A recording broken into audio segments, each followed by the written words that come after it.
Coming up on this week's episode of TechSNAP, we look back at some of the big stories of 2015. Well, at least as we see it, plus all of the week's news stories in the roundup and much, much more on this week's episode of TechSNAP.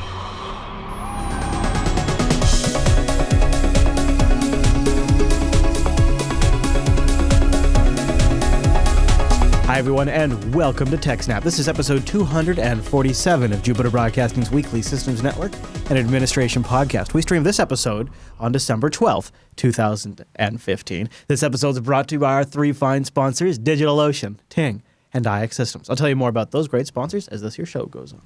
My name is Chris. Oh, and I should tell you about our live stream. Our live stream, powered by the incredible Scale Engine. Anyways, you don't need to know about me. You need to know about Alan Jude. He is our tech, the teacher, and the admin, and our host. Hey there, Mr. Jude. Hey, Chris, everybody. Thanks for watching. Hello, sir. Episode 247 has some of our favorite moments from 2015 itself. So last week, we went way back in the TechSNAP archives. But really, there's been a lot of things that have just happened in 2015. This year, yeah. It's been kind of a big year. And I'm surprised you picked this first one because when I did my list, this was also one of the first ones on my list. Yes. So that was episode 227. Yeah. Not only just because this came up around the time of my first Brian Cantrell interview on BSD Now, but this just came up and kind of just explained a lot about one particular part of the industry. So back in episode 227, we had the coverage of when Oracle's chief security officer, Mary Ann Davidson, made a blog post railing against people who are reverse engineering and doing security research on Oracle products like Java and all their other stuff. She claimed that Oracle's pretty good at finding bugs in their own code, and they don't need anybody else's help, and reverse engineering their stuff violates their EULA. Hence the episode's title, Oracle's Eulogy. That was a good one. But yeah, the blog post was quickly taken down after it was posted because of the firestorm it caused. Too late. But this is the internet. That's not how that works. No. You would hope Oracle's security chief would know that. You would think. Yeah. Well, I think it was more that her boss probably had it taken down. PR, somebody marketing, someone get that somebody down. was like, that's terrible. You can't say those things. What are you doing? Right. Yeah. That was a great moment, and that was in episode 227. Enjoy. Yeah, so check it out. Right. So Chief Security Officer Mary Ann Davidson of Oracle did this blog post, which starts off in kind of a weird tone, talking about how she likes to write mystery novels or something. It was odd. Yeah. Yeah. But then it's Oracle basically saying that you should stop reverse engineering our stuff. We fix our own bugs. Leave our code alone. You're violating our EULA. Stop that. So Oracle, which has never been the most researcher-friendly software vendor, has taken this antagonism to an entirely new level with this blog post. Yeah. Where it rails against reverse engineering, saying that the company has no need for researchers to look at Oracle's code for vulnerabilities because that's their job and they do it. Right. And if you don't trust them, don't scan it. Just, trust the agreement you have with them. Just trust them. Just trust Oracle, Alan. Yep. And it created quite an uproar. So very, very quickly, the blog post was pulled down. Luckily, this is the internet, so that doesn't do any good. Nope. So archive.org and Google's cache both have copies that I have links to here, if you'd like to read the full unaltered version. I like this. Did you mention that the title of the post was "No, you really can't"? Yeah, which is like, dude, it's attitude. It's attitude, Alan. So much attitude. Yes. Yeah. And there's tones and like uppercase like yelling in the post and like the. Oh yeah. Okay. Yeah. Mary Ann Davidson, who's worked at Oracle for more than 25 years, said in the post that reverse engineering violates Oracle's license agreement and that the company regularly sends letters to customers and consultants who it believes have violated the end-user license agreement. She also said that even when researchers try to report a security vulnerability in an Oracle product, the company often takes issue with how the bug was found and won't give any credit to the researchers. Yeah, and even sends like cease and desist letters in some cases. Yeah. And this is really where I take the most extreme exception. Firstly, I don't imagine it's your regular Oracle customer who's doing the reverse engineering. Right. Right? If I'm a company that does X that isn't security, I don't have time to tear apart the Oracle product. So I hire a security consultant or whatever. And specifically, those security research companies, that go and look for bugs in software, they're either doing it because they're paid to, or they're looking for the bug in the Oracle software to get it fixed for the sake of everybody who uses the software. Yeah. And the way it works is, they find the bug, they get it fixed, they get credit for finding the bug, and this boosts their reputation, and that's how they get their consulting contracts. And that's why they're giving this bug away to the vendor for free instead of selling it to the bad guys for money, right? This is the difference between all the good guy security researcher companies that we talk about on the show all the time and the bad guys like VuPen and Hacking Team, right? Is that they give it back. They give it back to the vendor for free, specifically in exchange for credit for having found it, right? To build their business on, right? And if Oracle's like, yeah, we're going to be really annoyed at you and screw you around if you try to report a bug to us, and if we eventually do fix it, we won't give you any credit for it. Yeah, I mean, she basically just admitted publicly that they're huge douchebags when people try to help them with their problems. Like, that's essentially what she said is our corporate response when people try to make our product better is we go after them with legalese. It's really drives me nuts. But, the whole system depends on, the vendor actually accepting and acting upon bug reports when they get them. And Oracle, tries to resist and claim, oh, that's not a bug, until you give them a reproducer that shows them that it's still actually a bug. So they're just being resistive. And obviously some people are not going to keep following up, right? Right. And then eventually when Oracle is this big of a pain, people will just do full disclosure and drop the exploit in the wild immediately. Because when they try to be responsible, Oracle just pushes back. Right? Yeah, you almost have more legal flexibility when you just publicly disclose, because at least then they haven't sent you a cease and desist and started a process with you where they've told you to stop. Yep. And they're more forced to fix the problem too. Yeah, it really does just encourage people to just drop this on the web. Yeah, but really the whole way the security community and the industry works depends on vendors giving credit to people who discover the flaws. And that's why when, later in the show, when we pull up the patch notes from the latest Adobe, at the bottom, they say, oh, thank you to this person at this company for finding this flaw, and these 3 people at this company for finding these 5 flaws, and so on. Because that's an important part of the process, even if it's just in the footnotes, right? It doesn't have to go in the headline press release. You don't have to be like, oh, we were all saved by the people at Google Project Zero. You just have to give them credit that they can point to, right? Is this about Oracle not wanting to give credit to competitors, maybe? I don't think so. Because most of the places that are finding these bugs are not competitors to Oracle. Yeah, right? okay, yeah. Okay. Like if you remember when back in the early days, there was that, was it Polish company? And they found that series of 25 vulnerabilities in Java. Do you remember way back?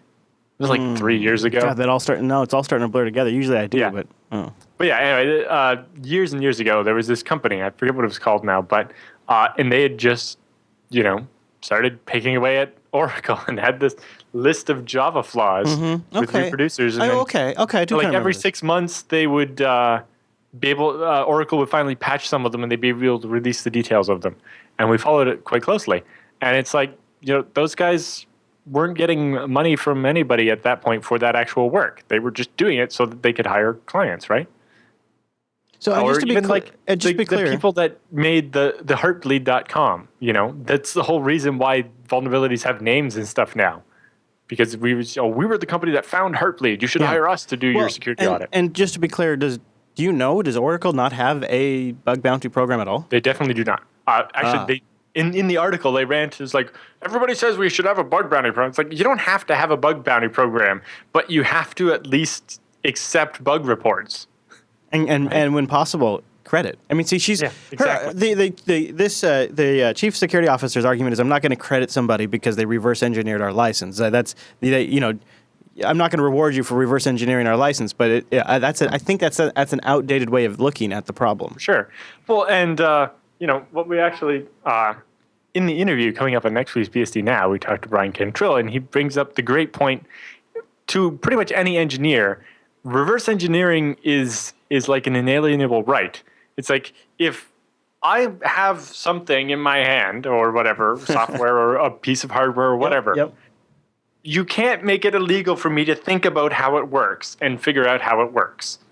You have patents to prevent me from building a similar product And based on selling that it. reverse engineering and selling it. Yeah. We have copyrights to stop me from reverse engineering your code and selling it. But it seems like We in your have all the house or protections, maybe even your own business, you should be allowed to. You can't take away my right Yes. to think about how your product works. Right. And figure out how it works.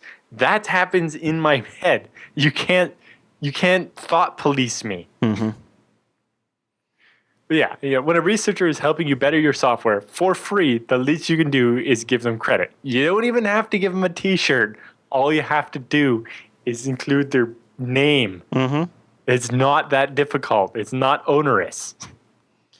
Where's she saying If it? Oracle doesn't want to have a bug bounty program, that's their decision. I guess so. But they can't expect the entire security community to just pretend Oracle and its products don't exist and not attack them. Right. And, if they thought that they were being bothered by the security community before, I know, right? reverse engineer all of the things. Mm-hmm. I mean, they're just asking for it. Mm-hmm. Maybe that was their secret goal. It's like, how do we get a bunch of our bugs fixed for free? I doubt it. I doubt it, no. But Oracle has proven time and again that they prefer to be malicious. Yeah, they don't seem to be. Yeah, exactly. But so here's a great pull quote from the article. I almost hate to answer this question because I want to reiterate that customers should not and must not reverse engineer our code. However, if there is an actual security vulnerability, we will fix it. We may not like how it was found, but we aren't going to ignore a real problem. That would be a disservice to our customers. We will, however, fix it to protect all of our customers, meaning everybody will get the fix at the same time, right? So they're not going to give you a hot fix for it while they work on an actual fix for everybody else. Mm-hmm. Not that owner, most people wouldn't expect that, I don't think. So at least they're going to fix it eventually, as we saw. It's like, once a quarter they'll push an update. But they will not credit, as they say. They will not credit for it. Yeah. However, we will not give a customer reporting such an issue that they have found through reverse engineering a special one-off patch for the problem, and we will also not provide credit in any advisory we might issue. We can't really expect us to say thank you for breaking the license agreement. It's more like thank you for finding this critical flaw in our program and preventing us from being further embarrassed the next time there's a. But credit, nope, no credit for anybody. It's so obvious what you would do instead. Since you're not going to be able to build up a brand and a reputation by finding and selling these, or I'm reporting these to Oracle, you're going to go sell them, right? You're going to go sell them, or you're going to go post them. You might dump them, but more likely you're going to go sell them because Oracle has a whole bunch of people that use their products, and there's a lot of money out there to get some good exploits. So they're just asking for it. It kind of boggles my mind. And they're also asking people to actually read the EULA. And if you've read any EULA for any software ever, it specifically says this software is not warranted for any use whatsoever. So basically they're saying, no, you don't use our software for anything ever. Using our software in production, that's crazy. Nobody should ever do that.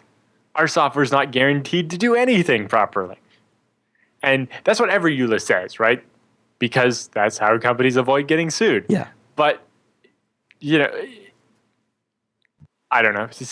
Putting anti-reverse engineering clauses in EULA seems like that should be unenforceable. Specifically, you can't stop someone from thinking about your product. It feels as enforceable as the disclaimers at the bottom of email signatures. Like it's just there. Yeah. But really, you can't think about my program. Don't do that. You're thinking about it right now. Stop it. You lose the game. You lose the game. I like that. Didn't they equate bug bounties to the new boy band? And I thought that was particularly they're hip. Right. Is that something like that? That was threat post. Not. Oh, okay. Something like okay, yeah. But because that's real. That's really asking for it. If you're calling them the new boy, the bug bounties the new boy band, then you're really kind of asking for it. Yeah. I guess it is very hip right now. So the last one they say, the boy band thing actually that was maybe that was Oracle. Sorry. Oh, okay. Anyways,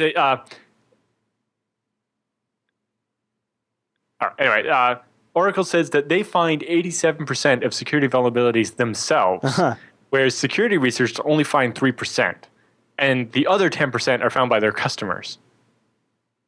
So 10%, they're saying 10% of people are violating the EULA? Is that what they're saying? But they're saying 10% are found by their customers violating the EULA, and 3% are found by researchers violating the EULA. Yeah.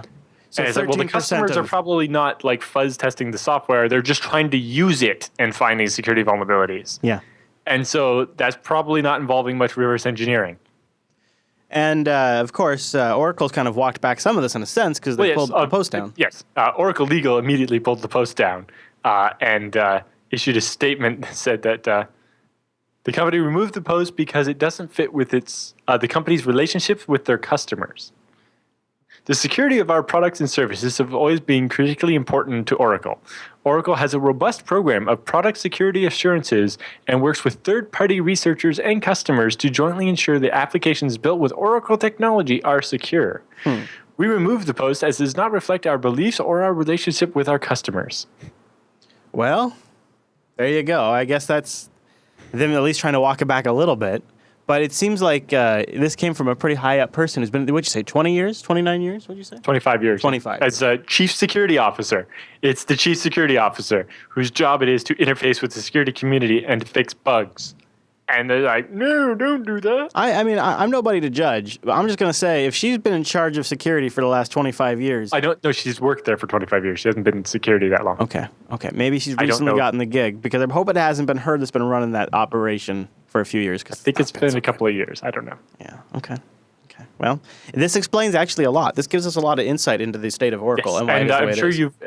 you've, if you follow Twitter, you've probably seen the Oracle fanfic Twitter hashtag where people have taken random Star Wars memes and replaced, the Force or whatever, or things like that with technology terms and stuff. Nice. Yes, there's quite a few.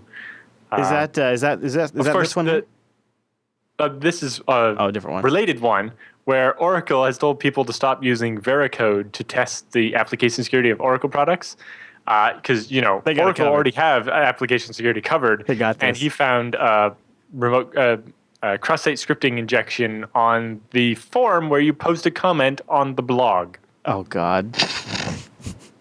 But Oracle's got it. Don't worry about it. Oracle's got that, Alan. They got that. There has been one company that's gotten a lot of mentions throughout the history of TechSNAP, and 2015 was no different. It was Sony, which brings us to episode 196, Alan. Yeah, it's funny, really, because TechSNAP kind of originally wasn't going to have so much of a security focus, and then the Sony PSN breach happened, and that kind of set the tone for the show from then on. But then, we had Sony's corporate network getting breached and the whole movies getting leaked. The interview and all that. Blaming it on North Korea and so on. Now, most of that actually happened in 2014. But in 2015, in January there, we had a great blog post by Bruce Schneier talking about all the things we could learn from the hack of the Sony corporate network. And I think that's what people watch TechSNAP for, is not so much to find out what happened, but how it happened and what they can learn from it and how they can make sure it doesn't happen to them. And so I think this will be a great clip. So this isn't about the naming and the blaming and stuff. That's a little bit more the second story. But this is, what all of us can learn from what happened to Sony. So Bruce Schneier, who's a noted security researcher and written many books on the subject, a couple of his are really nice to read. Like, I forget the name of the one I read recently, or 2 or 3 years ago now. But it's talking about security and how it works and everything. But it's not and you don't need any knowledge about computers at all. Like, most of the examples are how the analogy of like your house or an airport, or just in the concepts of security, not the implementation. So you don't have to know anything about computers to actually start to understand the security implications of this stuff. Lovely. And so that he does a really good job of explaining stuff because of that.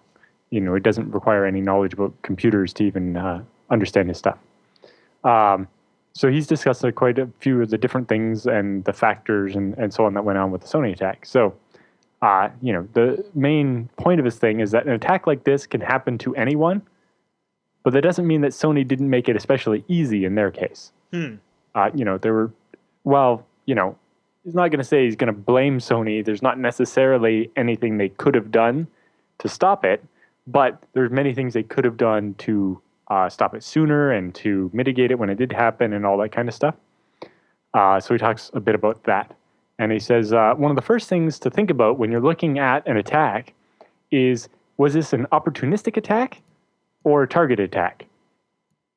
Right? It's kind of like, a mugging is usually opportunistic, right? Someone happens to see you walking down the street or whatever. Or, if someone steals your laptop because you left it on the table at the coffee shop, that's opportunistic, right? They didn't set out to steal your laptop. They just saw it sitting there and decided to steal it, kind of thing. Versus targeted attack, which is someone who's hunting you down specifically, right? And he says, you can characterize attacks along two axes, skill and focus.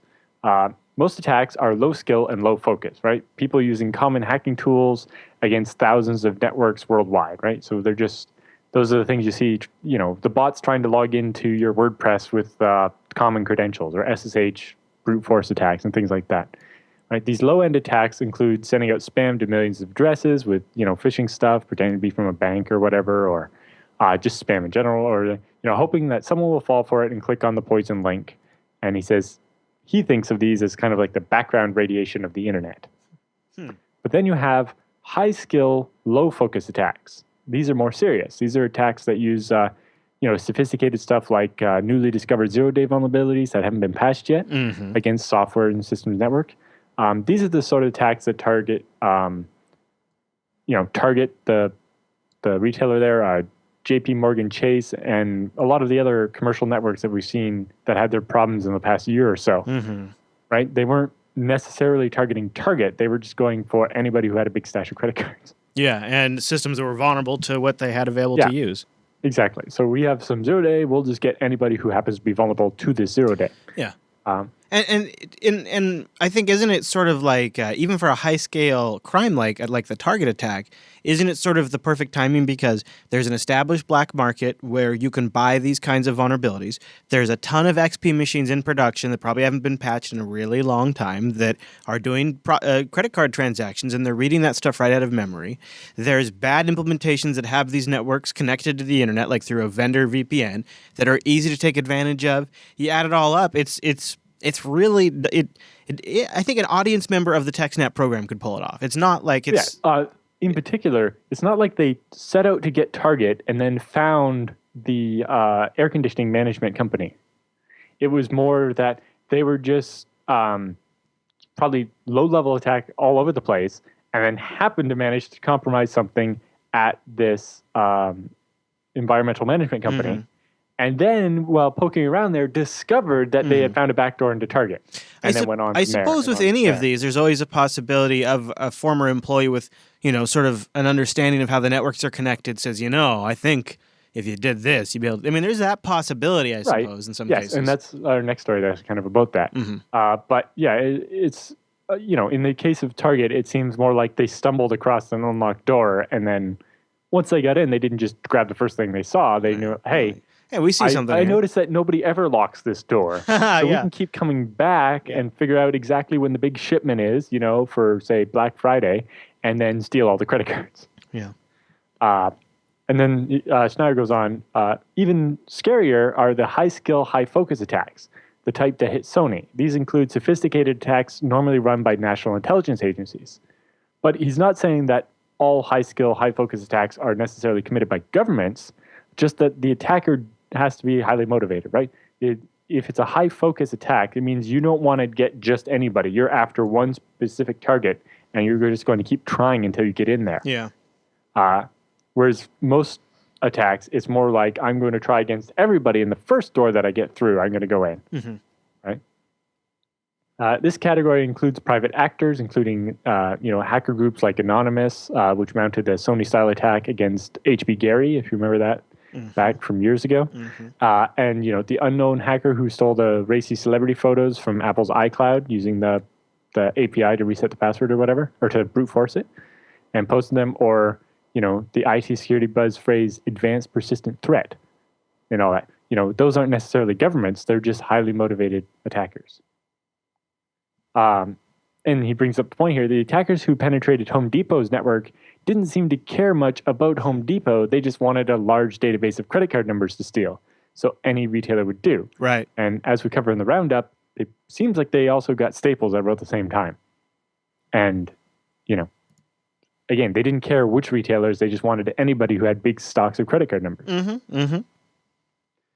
So say low focus attacks are easier to defend against, right? If Home Depot's system had been just a little bit better than the store next door to it, then the hackers would most likely have moved on and got those guys instead.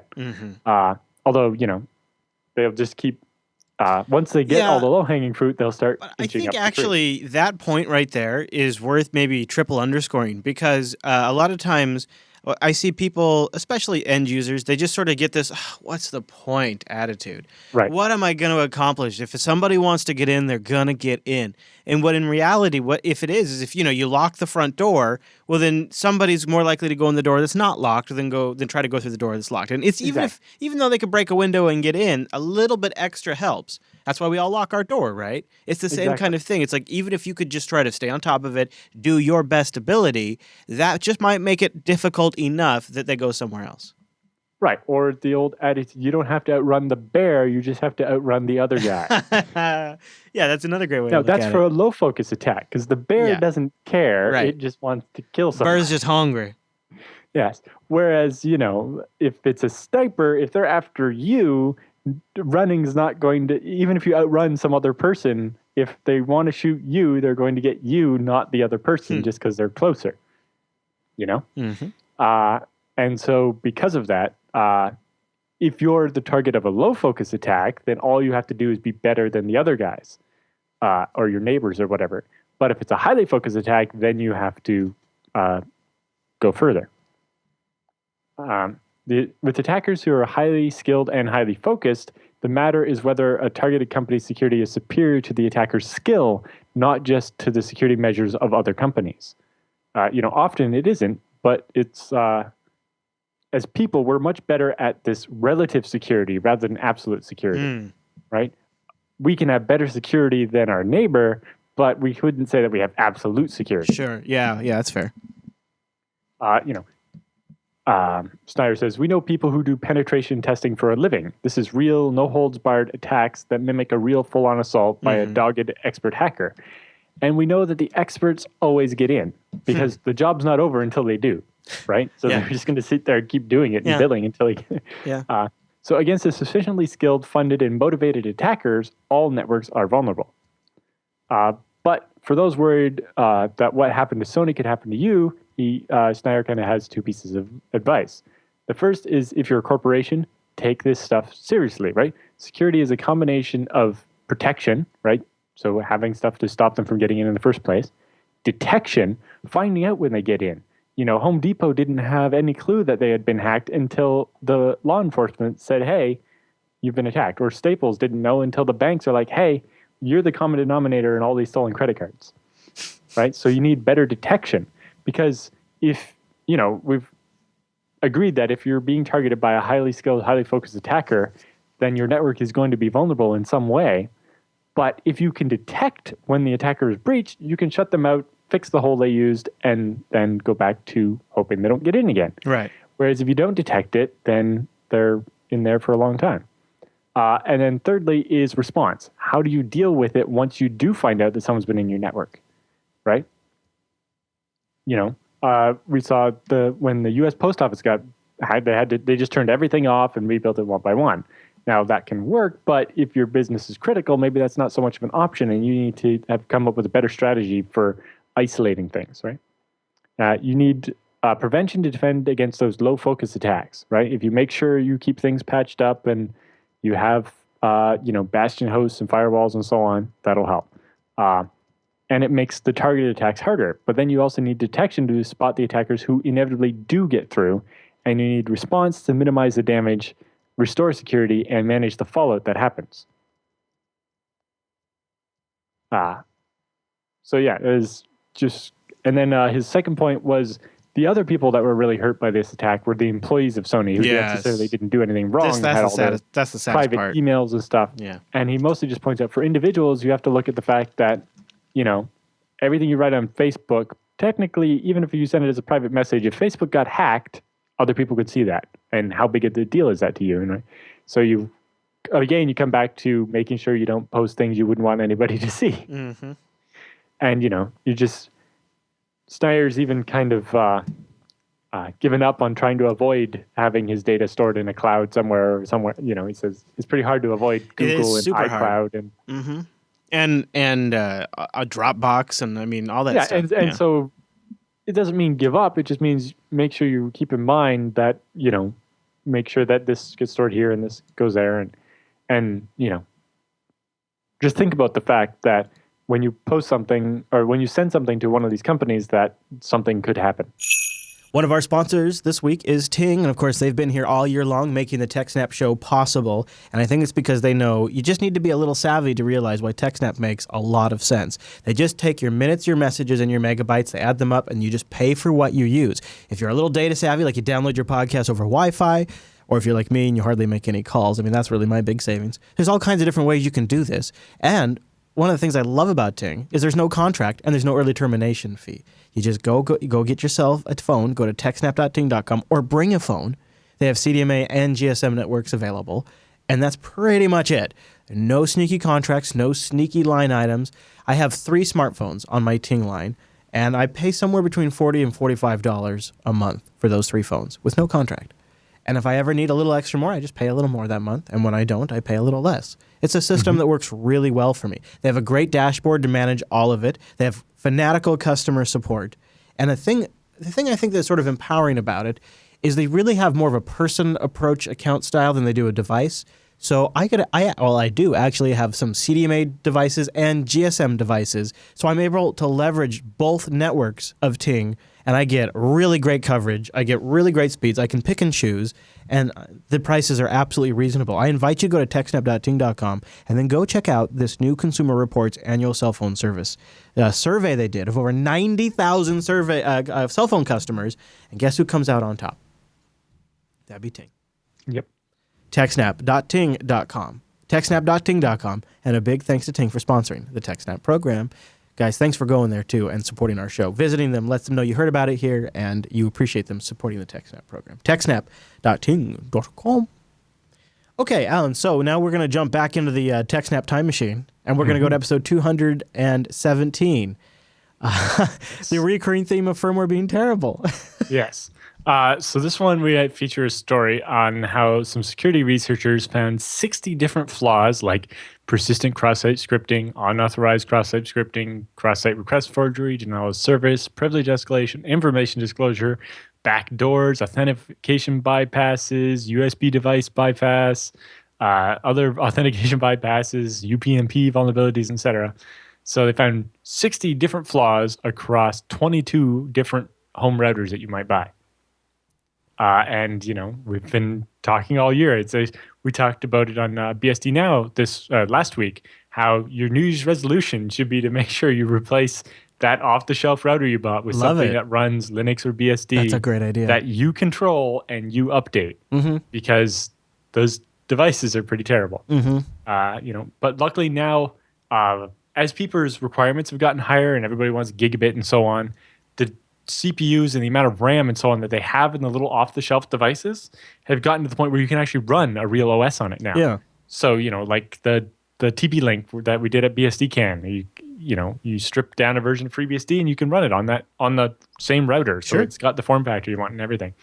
Or now we have those little APU boards and Atom machines that give you that, it's like 12 watts or something instead of 200, and it's quiet and no fans, doesn't make any noise, and it doesn't take up a lot of space. So, and with those, you can run a full OS that you control or use something like pfSense. And so just a New Year's reminder that you should really replace that off-the-shelf router with something that I you love control. that. Yeah, do a little router hygiene. That's a good one. That's a good New Year's resolution. So now we're going to move into the area of flaws and network devices. What could go wrong here? I'm sure there's nothing to report. Those home routers that everybody has keep telling you are terrible. Well, they're even more terrible than we thought. All right. It's just I'm ready. horrible. I'm ready. Yes. So researchers at the Universidad de Europa in Madrid, Spain, have published their research in which they found that the 22 most common consumer network devices in Spain are vulnerable to a total of 60 flaws. So these are a group of researchers working on their IT master's thesis, or IT security master's thesis at the university, and they found serious flaws in 22 different Soho networking devices. Shocked, Alan. I'm ones shocked. From D-Link, Belkin, Linksys, Huawei, Netgear, Zyxel, etc. Most of the devices they surveyed are the ones distributed by ISPs in Spain. So these vulnerabilities have a very large impact since almost every internet user in Spain will have one of the 22 devices they tested against.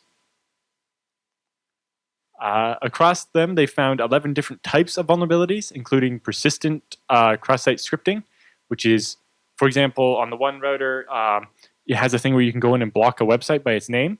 Well, if you write some HTML into that box, then every time you load that page, that HTML runs, and you can actually exploit somebody's machine with that. No. Yep. Oh, I don't know. I don't even know how you managed to surprise me with this. I think every time you give me one of these stories, I'm like, okay, yeah, not surprised, not surprised. Then they have surprised. Unauthenticated cross-site scripting, which would allow someone to inject code into the router screens. Cross-site request forgery, which would allow someone to, while you're on some evil web page on the internet that maybe got phished to, it would allow that page to trick you into posting directly to your firewall device and changing a setting.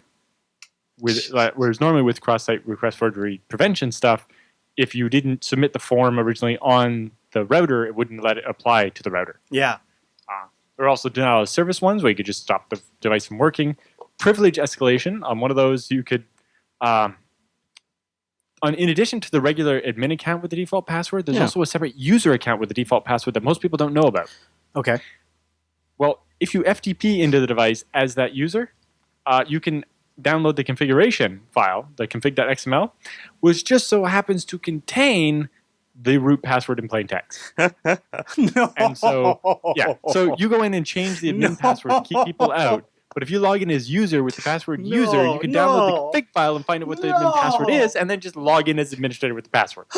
Jeez, how noob could Why they is it be? in plain text? Why can an unprivileged user access a sensitive file? It's so negligent. Why, it almost feels intentional. I mean, I'm sure it wasn't. I'm sure it was raw ignorance. Well, speaking of intentional, the next one is a backdoor. Oh, jeez. Put in the device. There's also some information disclosure vulnerabilities, a bypass authentication by using SMB symlinks. If you make a symlink on a SMB that's shared by the device, you can trick it into letting you in because a file exists or points to something. To an area that wasn't normally shared or something? Yeah, or some file you're not supposed to be able to access. So that's just a straight up SMB config problem right there. SMB follow link, right? Right, and it's being built into the SMB that's built into the router. Yeah. Right, because all these routers now have USB ports where you can attach a hard drive. Yeah. And there'll be a file server. Yeah. There's also bypass the authentication on the device by plugging in a USB. You plug in a certain USB and you can do whatever you want on the device without having to log in. And then there's just regular bypassing authentication where you can just change settings without having to log in first. And then almost every one of the devices is vulnerable to some problem with the universal plug and play. Yeah, there's a shocker, huh? Yeah. So all of this makes me glad that my router is FreeBSD. Yeah. I mean, how many times have we said pfSense on this show? Boy. Exactly. Oh, wow. Or the best part is that recently learned about some regular, the problem most people have with pfSense is, it's going to be a big box, or I'm going to have to buy something special, or, if I use an old PC, it'll consume a lot of power or whatever. And, companies like Netgate make little devices to run pfSense, and the pfSense storage sells them. But recently learned that TP-Link makes a device, the WDR3600, which actually has a 560 megahertz MIPS chip. But you can reflash it from their firmware to run FreeBSD or a Linux distro like DDWRT. The big difference with this device is it's got the 4-port gigabit switch, 2 separate Wi-Fis, one that does 300 megabits at 5 gigahertz, and a separate one that does 300 megabits at 2.4 gigahertz, so you can do both of them at the same time. So, if you have lots of devices and so on, you can actually do wireless N on both separate channels at the same time to get even more bandwidth. Yeah. And unlike most other routers, because it's got such a beefy MIPS CPU, it can do 800 megabits per second through its NAT. Oh, I'll take it. Yeah. And it costs $50. Wow. Yeah. I did not expect that. I have a crate of 50 or 20 of them in my basement right now. And we're taking them to BSD CAN where we're going to solder serial ports onto them. And people have already signed up to buy them all. That's awesome, Alan. You know... So hold on, are you shipping those? Are you gonna check all that? Sorry. Like we did basically it was a bulk. We organized it with people that are going to BSD CAN, and we're like, we found this. Who wants one? And everybody signed up. Yeah. And then I bought them, and I'm going to take them to BSD CAN. I love it. And then we're going to tear them all apart, solder a gotta have a serial port. You gotta have it. Exactly. Hey, it is 2015. You have got to have a serial port. Well, they have 2 USB ports, but we needed a serial port, and it has the header for it. We just had to add the device.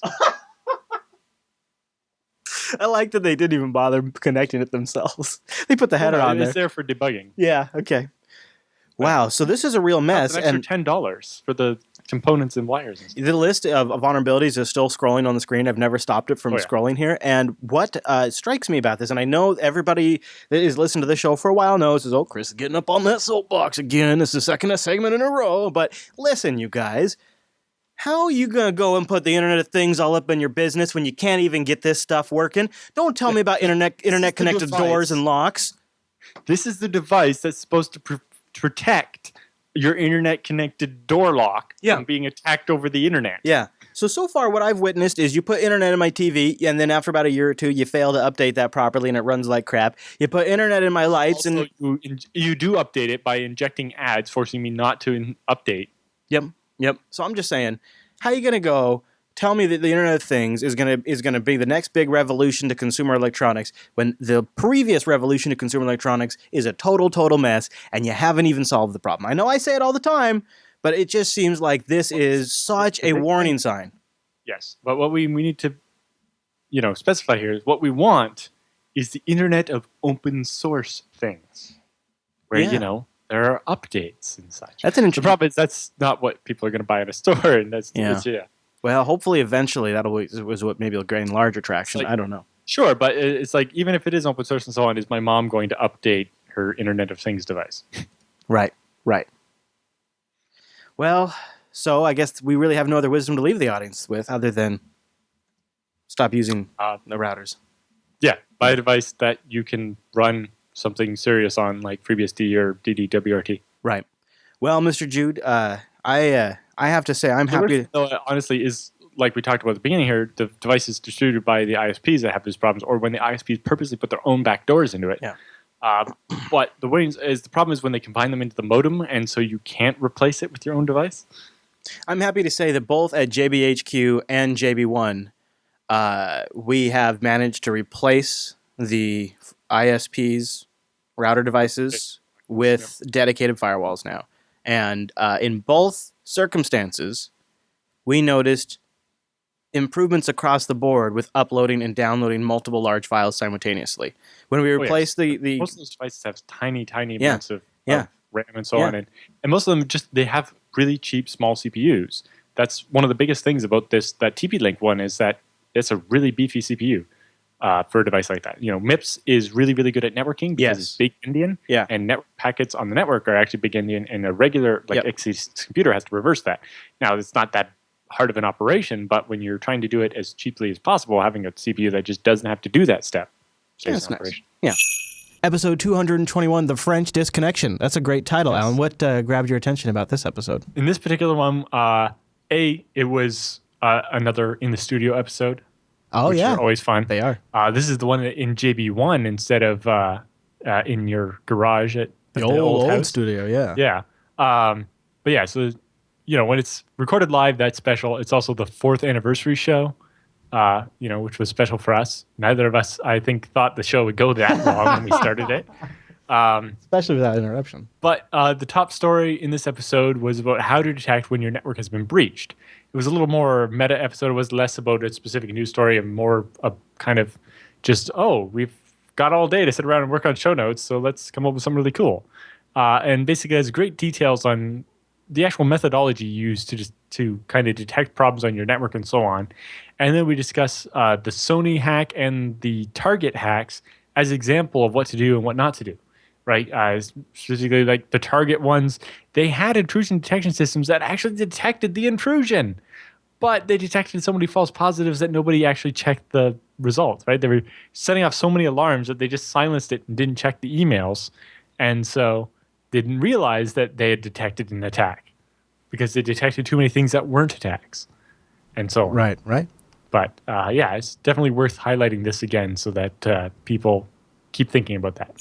Well, this is a story that is almost perfect because so often we talk about all these different hacks, all these different cyber threats, and so many times we're like, well, how did they do the attribution? And how do they detect these attacks? And how did they even know they were being attacked? And so, or specifically, how come it took them 3 months to find out? or like in the case of, what was it, Cryptic? It took them a year? Right? Yeah. So why does this happen, Alan? So that is actually our first story from netsecurity.org. Where do we start? Yeah. So, they talk about how security spending is at an all-time high. Companies are spending lots of money. Right. But security breaches at major organizations are still happening all the time, happening a lot. And the impact of these advanced attacks is reaching boardroom level attention, right? It's not just a problem for the IT department anymore. The executives are worried about it, and the heightened attention to security has freed up funds for many organizations to spend even more money to mitigate these attacks. But at the same time, it doesn't seem to have actually solved the problem at all. Yeah, funny how that works. And it's a lot of times it seems like when we see these mitigation techniques or whatever you want to call it, it's always up in the sort of theory and idea level. It's never really like in the practical level. Or it's a practical thing that solved one very, very specific practical problem that is probably not what's going to happen next time. It's that one time. It's like, all right, so this happened last time, so we're going to detect exactly that signature for next time. And so that same attack will never happen again. Yeah. But no one's going to try that one again. They're going to be innovative. I just want to replay back. Because what you just said is so often when we're going through these stories and you see these companies, they deep dive, they bring in these super high end cyber firms, the cybersecurity firms, and they come in there and they do all this analysis and they build out all this infrastructure. And we're going to do this and this and this to respond to this attack. I'm thinking of Target, and right now I'm thinking of Sony. We're gonna make these steps to mitigate this risk.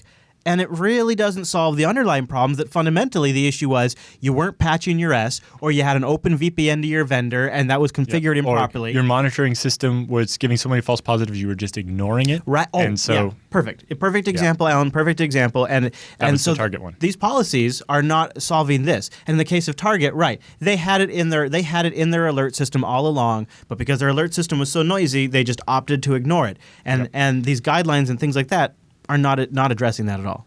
Exactly. And then, so breach detection is in the top of mind of all security people that are out there buying these solutions. And, the field of security technologies claims to have all kinds of these breach detection, advanced attack, but it's at an all-time noise level. There's, anytime you have some system that claims to detect attacks, it detects too many things. Right. And so there's so much noise, everybody just tunes it out. And so then... I've been guilty of it. Well, and part of the problem is that usually the big advanced attack starts with some small minor things that could easily be dismissed as noise. They hide down in the noise. And then you don't find out it was something bad until it's too late. And it's funny because it can be things as innocuous as a process on a box is crashing a lot. Yep. And you just think, that box. Some new process has just shown up. Yeah, that one is less innocuous, but yes. Yeah. But a process crashing a lot. Yeah, it's like, that's really annoying, but... It's like, meh. It's because somebody's trying to exploit it. We used a little bit more bandwidth than I was expecting this month. Yeah, that's definitely a big one. Yeah, I can see how that one would be. Yeah. All right. So they say security analytics platforms endeavor to bring substantial awareness to security events by gathering and analyzing a broader set of data. And they always want to suck in more and more and more data. But the problem is that the greatest harm to an organization are usually found in and prioritized with greater accuracy. But the problem is, when you get more and more data, that's more and more stuff you have to look through, right? And more and more chance of more noise just getting drowned out. It's sort of the argument against the NSA's bulk collection is like, what's the point of, how do you go through that haystack? Yeah, exactly. The other thing is, it's not just the noise too, but talking about going through and looking at previous hacks and things like that. You look at the Sony hack and the Sony Entertainment hack, and the political conditions and the media, they blamed it on North Korea. Yep. Right, but the reality is anybody who has some technical familiarity with this kind of thing is probably pretty convinced it was at least, if not an inside job, completely very much aided by an insider. In particular, it was someone that's not inside anymore, but who had inside knowledge, and they did a reason to have a bone to pick with. And they Sony. worked with whomever or by themselves or whatever. Exactly. Lizard Squad, whatever. It wasn't Lizard Squad. It was some Brazilian group. Yeah, whatever. Right. But my point is, that's the thing we need explored. That's the thing we need discovered. That's the real threat to your network out there, is those people. Mm-hmm. That's the true threat, not North Korea, right? Not and if when these things happened with Sony Entertainment and we took something as major as this and said, look, at a company, the scale and stature of Sony Entertainment was brought down by an insider, that if we shared that information properly, that would genuinely help corporations protect themselves and realize what their true priority is. But because we obscure it for political reasons to blame it on North Korea, we are actually doing a disservice to other companies for future protection because their priorities are misaligned with the actual reality of the situation. Well, I think it's a disservice. Yes, and then the second thing is, if we try to use Sony as an example and pick out the exact methods they use to attack them, and safeguard all of our businesses against that, well, the next attacker is not going to use exactly the same methods, right? We have to,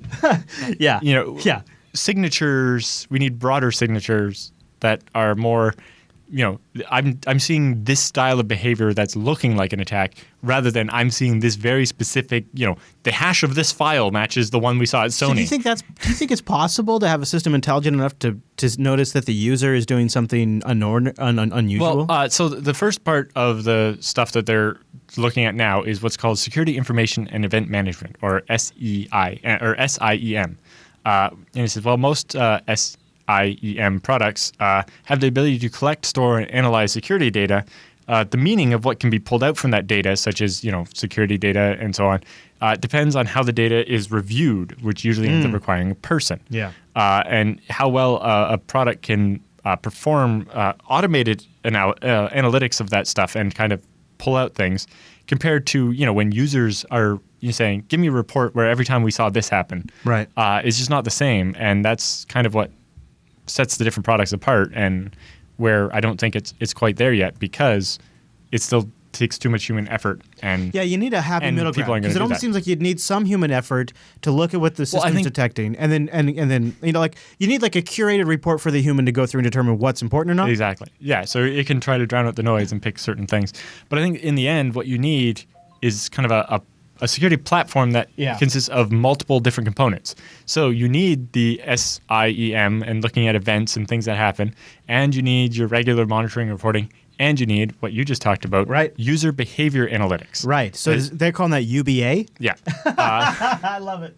It's an example of security analytics that are already gaining more buyer attention. So what user behavior analytics allows the user activity to be analyzed much in the same way fraud detection system works for monitoring credit cards. Okay. Right. The UBA systems are looking at the users logging in and stuff, and be like, that user doesn't normally log into that system. That seems a little suspicious, but okay. That user just logged into another machine they don't normally log into. Google kind of does this, like today with Gmail and things like that. So when I log in from Japan, it's like, you don't normally log in from Japan. That's maybe you're mad. Yeah. So that's user behavior analytics. Or if a user starts deleting files or copying files they don't normally access, and a bunch of, if there's so what you want is kind of like a scoring system. It's like, all right, you did one thing that looks strange. That's 1 point. Yeah. That doesn't set off an alarm. Yeah, but you did a bunch of things over the last week that look strange. Right. You're either an insider who's, grabbing some data before they quit to take it to a competitor, or you're, the secretary shouldn't be accessing that. Her machine probably has a virus. Now, this sounds super great from like a network administrator standpoint, where I'm trying to keep track of a lot of users and I'm worried about an insider attack. Where it scares the crap out of me is a citizen of a country that requires an informed public and a free press. And if this kind of system were to actually be really usable, of course, the first people to do this would be somebody like the NSA. Right. And a system like this might prevent an Edward Snowden in the future.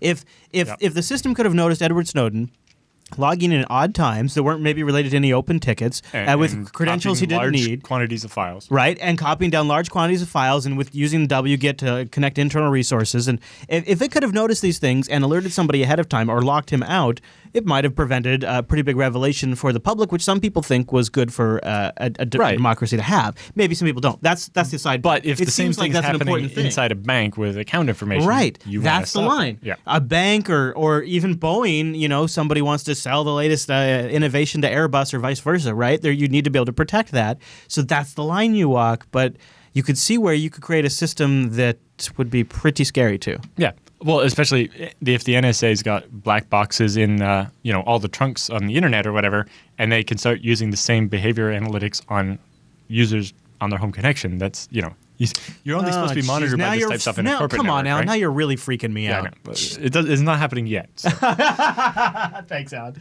So we have a chance to stop it before it starts. Okay. Because once it starts, it's harder to make it go away. That's like Skynet. But anyway, so user behavior analytics systems are effective at detecting meaningful security events, such as a compromised user account or a rogue insider. So it helps you against A, hackers from the outside taking over somebody on the inside, or somebody on the inside just being that. Yeah.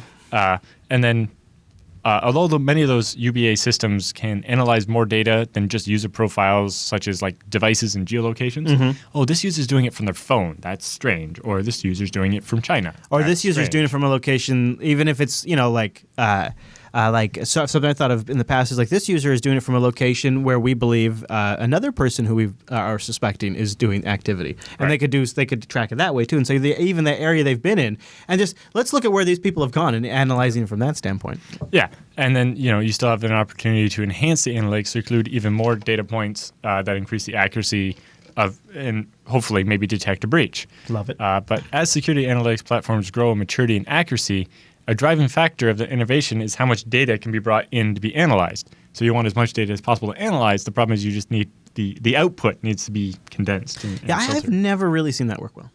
Yeah.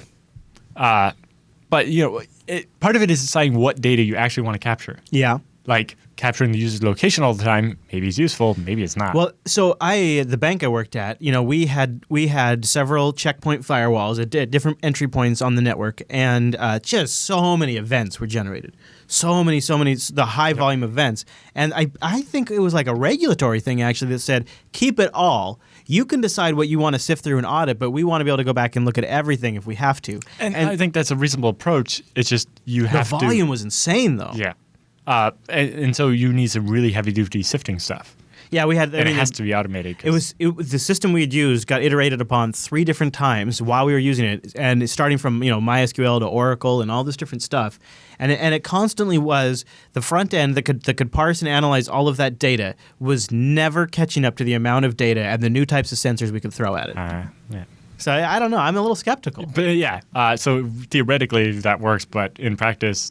Maybe it'd be different querying now. that much data is very hard. Maybe different technologies have improved now, but back then it was always we could process the amount of data you had back then very fast now. Yeah. The problem is now we'd have even more data. More data. That's what I was thinking. Yeah. So it seems like the horse race would never end. But yeah, however, the amount of context that can be brought into the analysis is what's really important, right? And without the context, all those are just isolated events that make no sense together. Yeah. But having the context with them makes a big difference. Yeah, right? context is huge. So, analytic systems on average tend to do better analyzing, lean metadata-like data rather than having all of the stuff. Mm-hmm. And, that's kind of where the NSA went, right? If we instead of trying to look inside everybody's phone calls, we just look for people that made a bunch of calls and they couldn't store it all anyways. Exactly. It's easier to process metadata. Exactly. And then you have all of those handy justifications of privacy protection. Yeah. But, this allows them to quickly and on almost real time produce interesting findings. The challenge in this approach is that major security events, such as breaches, don't happen all at once, right? It may start with an early indicator, something happens. There was the application on the web server crashed because somebody buffer overflowed it and got a remote code execution. Yeah. Well, we don't know that happened. Yeah. All we know is that web server crashed. Right. We see a patch and whatever's down. Yeah. A few hours later, another minor event. Right. Which turned in, the following days or months later, then there was a data leakage event. And then something else happened. Yeah. And then in the end, those 3 things are looked at as a single incident. Then things start to make sense. Yes. But if you only look at the leakage, you don't know how did they get in. Yeah. Well, if we connect these other events. Right. But then in the end, it's like, well, how can you connect? 3 months to get you there, though. Right. Well, the stuff happened 3 months apart. Yeah. But in the end, how do you know that? Well, that my web server crashed. Does that mean that's related to this, or is it completely unrelated? Right. And the stuff is not all there yet. Boy, yeah, it just makes when you think about when you think about the real tool set that administrators have to tackle this problem today at the ground level is logs. Yeah, and that just and most logs don't contain the information you end up wanting. Well, and they don't show you the event. They don't show you the broader picture. They show you Apache crashed, and that is you're so down in the trenches with that bit of information. How could you even be expected? Like if you don't have a backtrace to look at what part of Apache crashed. Yeah, it's unreasonable to think you might zoom out and go, is this part of an attack? And if you did every time, you'd be a wreck every time Apache crashed. Yep. So there's no winning. But that's why. The overall priority in this instance made up of lesser events, and now the priority is much higher, and that's why we have to have these look backs where once we see something higher priority, we have to look through everything that happened in the last 2 months or something. That makes sense. And be like, hey, is there anything in that that seems to fit into this pattern? That makes a lot of sense. Yeah, and so ultimately, how actual human users interface with the output of huge amounts of data analytics will greatly determine if the technology is adopted or deemed to produce useful information. Because if I can't get useful information out of it, paying all this money for this software solution is a waste of time. That's how I felt at the time. Like other disciplines that have leveraged large data analytics to discover new things or produce new output, visualization of that data greatly affects its adoption. And we talk a bit more in later in this episode or next episode about attack maps and how while everybody's thinking, oh yes, we're visualizing what's happening, it's so useful. But if you think about it, the ones you see, it's just like a constant stream of things going back and forth. You don't see the little event and then the other little event and then the data leakage 3 months later as being related. Right. And so those attack maps, when they don't tell you what type of attack it is, really they're just showy things that get you to buy something. Yeah, it's literally just fancy animation. I mean, they're neat. Put it up in your lobby if you want, I guess, if you have an IT company. But the problem is that the security solution provider takes that up to your management, shows them. They're like, oh, yay, and they buy that. And then it turns out, well, the product doesn't actually do anything for it. Right, yeah. So, yes, while visualization is important, it can't be the only thing, right? You have to have actual good data to visualize. Otherwise, it's just pretty pictures. Yeah. I was thinking back through one of the big differences to when we had all this data to manage till now is like big data is like a buzzword now, and like there are a lot more tools to process this stuff than there used to be. So it is most changing big a data bit. stuff is both. But it makes you think. It really does make you think. Like you have to be ready to tie things together and make it click, because that's really your best tool right now is going to be clever. Stay clever and just start thinking about this stuff in the broader context when you can, and watch that stuff. Yeah. Keep your eyes peeled and make sure you're not getting drowned in Nagios notifications and shit. Yeah. It seems like that's really your first line of defense is making sure you have a really good offense on your monitoring. Make sure your monitoring is tight. In particular, you need to be able to tell every time something happens, what is different now than was there yesterday. Yeah. And stuff, right? And don't let the false alert slide too long. Yeah, right? exactly. Keep it tight. Yeah, if you keep getting false alerts, look into why and tune your warning levels and your crit levels and so on. Because otherwise it's just not worth it. And be careful not to tune too much the other way. I've done that before. I was like, don't nag me about this thing until it's consistently not worked for like 5 monitoring checks at 5 minutes. It's like, well, okay, so now the thing's down for half an hour before my phone beeps. Like, that's not a good enough solution anymore. No. So it's like, all right, we have to have a more reliable way to monitor it. Yeah. Before we move on, let's thank DigitalOcean, another great sponsor all year long here on the TechSNAP program. Go to DigitalOcean and use our promo code SNAPOcean to give yourself a credit and to say thank you for supporting this show. You can apply to your account. It's really easy and straightforward to do it. DigitalOcean rocks my on-demand infrastructure. They are so straightforward and simple to set up with great data centers all over the world.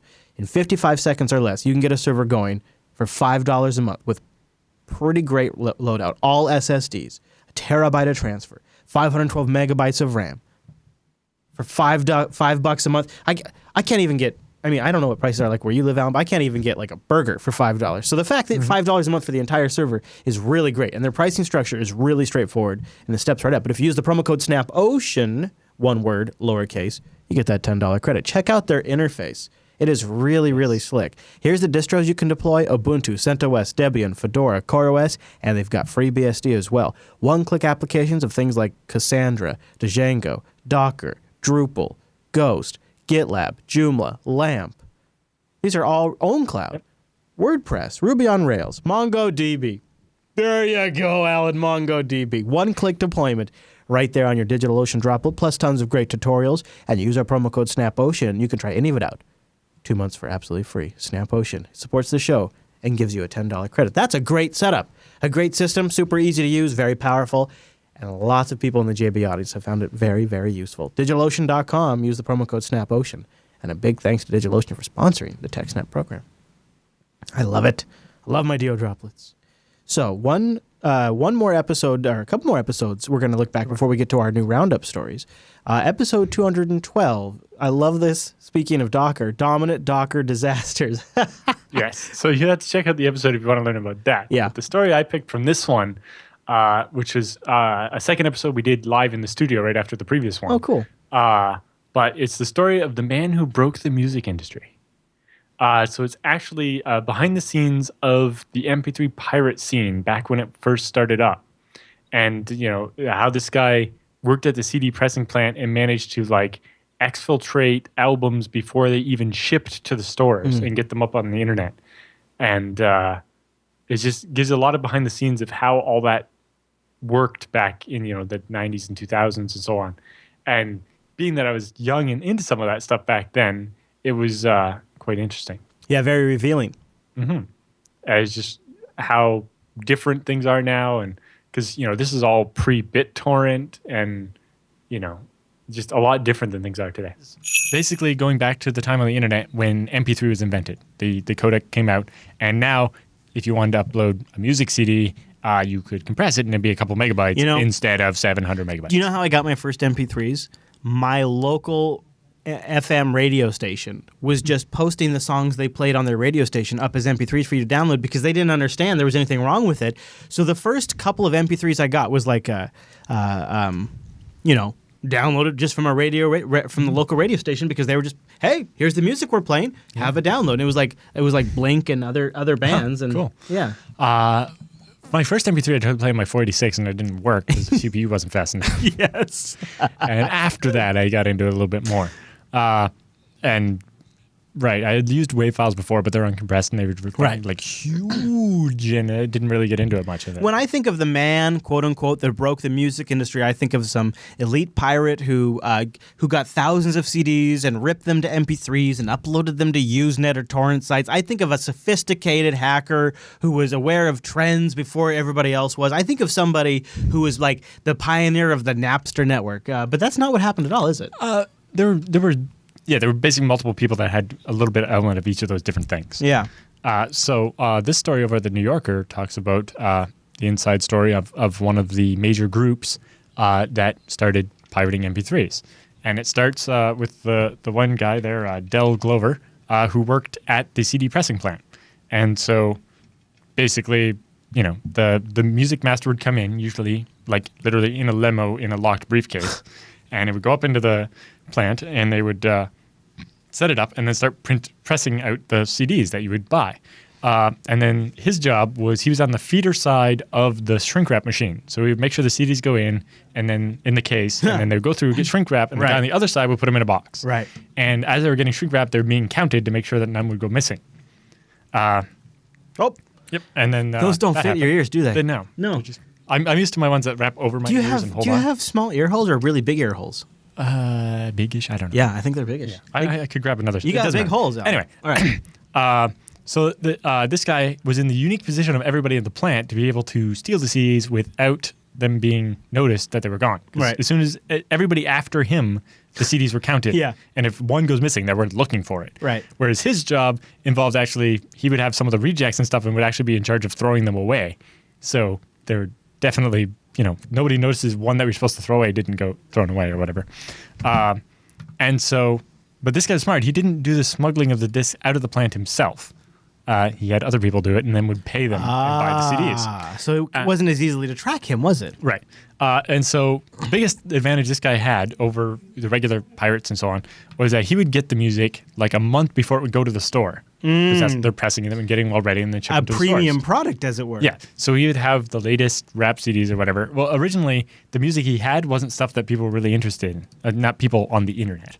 Because at the time, back then, the people on the internet were not people that would be interested in, I think the examples are like Sheryl Crow and Rod Stewart and stuff like Right. that. People on the internet were maybe more But, eclectic. a couple of years later, Universal bought that plant. And then all of a sudden they had all the rap music, which is what a bunch of people wanted, right? They had like Eminem and Jay-Z and Dr. Dre and that kind of stuff. Okay. And so this guy's having this stuff like a month early. And so what would happen is he would get somebody to smuggle it out, and then he would buy that CD from them, rip it, turn it into an MP3, and upload it. And then the guy that ran the pirate group was the guy that kept track of which music's coming out, who's going to want it, and so on, right? Because the way So the guy that's running the pirate group, he's paying attention to consumer demand, trends, all this kind of stuff. Yeah, and he's really into like even the culture of the competition between the rappers and stuff. He truly has a customer base that he's trying to identify with and satisfy. Part of it was that he was just interested in as himself, right? He was a consumer of that particular music yes, himself. of course. So he was very into Passionate. the fake rivalries and stuff between the gangster rappers and so on. So anyway, the guy that was stealing the CDs from the plant wasn't really that interested in music. So he would upload them, and in exchange, what he got was access to what are called the top sites. So basically, if you think of the hierarchy of how piracy works to be an upside-down tree, the top site at the top is the stuff where all the originals of everything go. The root. And then they get filtered down to other stuff and filtered down to other stuff. Yeah. And then nowadays, once you get down to 2 or 3 levels, that's when eventually somebody posts it to a torrent site. Yes. So one of the interesting things is most of this is still how the pirate scene works. Part of it is, like you see the little group names at the end of every pirate release? Yeah. Yes, of course, like Control HD or whatever. Yeah. Yeah. Well, when one of the groups releases something, nobody else can release the same thing. So if you get there first, you get all the credit for that release. Really? Yeah. So I didn't know that like if it's a cap of a TV show, if you do your release, everybody else that's scrambling to try to do it too, they have to just give up. Now, if there's something wrong with yours, then they can nuke yours and because a lot of times I'll I'll see different groups release the same thing. Yeah, but usually it can't be exactly the same thing. Like, so one group will do like the 720p, Right, one will have the another will do 1080p, SD. and one will do like Blu-ray with DTS audio. Yeah, or something like that. Yeah. But in general, unless there's something wrong and it gets nuked, then the first group gets all the credit. Right. And that's basically one of the only reasons they do it. Okay. It's they're not making any It's money the off pride of it. of being the first. Yeah. Yeah. And that's where the genesis of the whole thing came from back in the day, partly even before the internet. Like, so a lot of these groups existed on the old BBS days where there was also the job of courier, whose job was to dial in one BBS, download the files, dial into 4 other BBSs and upload them. And this guy got access to the files early because he would be in charge. He would have the long distance phone bill for couriering the files. Yeah. And have to, he would spend money on a fast modem and take stuff. the risk too. Yeah. Yeah. And there's the whole. So anyway, the guy in the story would get access to the top sites, and then he would download movies, and then he built a couple of duplication towers and was spinning out DVDs like crazy. And So selling them. if I'm tracking you, dude sells music CDs in exchange for access to pirated movies. So he's So then he can sell the pirated movie discs in the parking lot of the gas station, apparently. Oh. But part of it is because A, he liked movies better, but also B, this way there was no suspicion of he wasn't ever selling music, only movies. Yeah. So the people at the CD distribution plant never looked at, like, they never got a hint of what he was doing. But if they had, it wouldn't have been music, and they wouldn't have thought of him as being the guy that was leaking the CDs. Because there's just no correlation there. Yeah. Huh. But anyway, the story, the article here goes in very good detail all the way through the system. Yeah, and about the ISPs he jumps around through. And the how the IRC channels worked, and the leader of the group, and how that the mistake they made there was actually using like cell phones to talk to each other. Yes. And yes. So eventually the FBI got in and raided these guys, and the guy in the story got a couple of months for one minor charge. Mostly got off in order to testify against the leader, but the leader, they didn't actually have enough evidence. All they had was the fact that he had the first guy in his cell phone as just the letter D, and apparently, only that guy ever calls me that or something. It was a very loose correlation. And then one other thing, I forget what it was, maybe one of the CDs or something. I forget what it was. Well, in the he story, had released. It says here he had released a pre-release album that was like only available at his specific area, so Right. they knew it was somebody from his area that released Right. that, and they tracked it back to him from there. But I just mean the second piece of evidence they had against the leader. Of the MP3 anyway, pirating group. Yes, the leader Yeah. of the pirating group ended yeah. up getting acquitted Yeah. because the government didn't have enough evidence that it was actually he was the guy that was the leader. Yeah. Because he was just an online profile. But anyway, it goes in lots of good detail, and it's just very interesting, especially if, like me, I was like 13, watching this stuff happen on IRC and knowing a little bit about it, but not that much. Yeah. And then Yeah. in college, Yeah. I one of my classmates was actually a courier, and so he had access, and so he was always the guy to talk to for stuff because he always had it before. Well, torrents just started to come out like my very first year of college. So when I was in high school, and I said that radio station was posting the MP3s online. Yep. So because I worked in the IT department as a high school student, the next logical conclusion was, well, I like these songs, but everybody else in school likes different songs. We should all get together and share our songs. And I created. I've never really said this on air because I think it was probably illegal. I created a public FTP site on the school district's network because everything had public IP addresses. Everything did. And I called it the Pimpdex. And I invited all the students of the high school to upload the MP3s that they had found because there was no Napster at the Right. time. Yeah, there was there's no nothing like that. There's definitely no LimeWire. You basically and BitTorrent you had to know about IRC, Yeah. how it was, where it was, Yeah. what the keys were. So what Go I into the did, secret though- room and ask bots that were run off hacked Windows servers I created to send you the files. What I did is I created an FTP login, and I would go sneakernet style, and I would say, here's the FTP login, upload all the MP3s, and download any you like. And I had a little FTP banner that said, if you download some MP3s, please add some. And within a few weeks, I had and hundreds. eventually, FTP software had ratios Yes. where Yeah. if you upload a song, you can Yes. download 2 songs. And we can Yes, force I people did to- turn that on Yep. eventually, and that was the Pimpdex, and it was on school district equipment. And once I realized, like as like Napster came along, and I realized, this is pirating. That didn't even cross my mind at the time. Right. I didn't realize it was stealing at the time, and so when I did shut it down, one of the students made like an image backup of it, and then ended up posting it online later on. I was like, oh no, that's not what I intended at all. Yeah. But what I learned from that was there was a genuine passion for people to share that kind of stuff, and it was the early days, well before there was. But anyway, that article goes into a lot of good detail. And it's just a really good story. Yeah. It's really good reading. It's a really but long article. also, yeah. And if you've ever been, even on the periphery of some of this stuff, it's just very interesting to see it from the inside and Mm-hmm. even almost kind of the far side from the guys that get the stuff a month early. And Yeah. it talks a bit about why they did it in different places. Like there's the main guy in the story was doing it to get movies to sell for $5 a disc and make money. Yeah. But there were some other people that just in it for the reputation or stuff. Right. But it also talked about People love the music and- people that were like a music promoter and would get information early about like when the albums are coming out or what's being recorded and how they kind of networked all this intelligence about the music business together in order to plan how they were going to do this. And it also talks about how I think it was one of the Eminem albums. They actually the release date was supposed to be September, but they leaked it in like July, and they had to move up the release date in order since everybody was already getting it. Or there was another time when there was the label had set up a contest or a fight between these two rappers, and It was totally fake, though. yeah, but if the one rapper's album sold more copies than the other, he was gonna if he lost, he was gonna retire from music.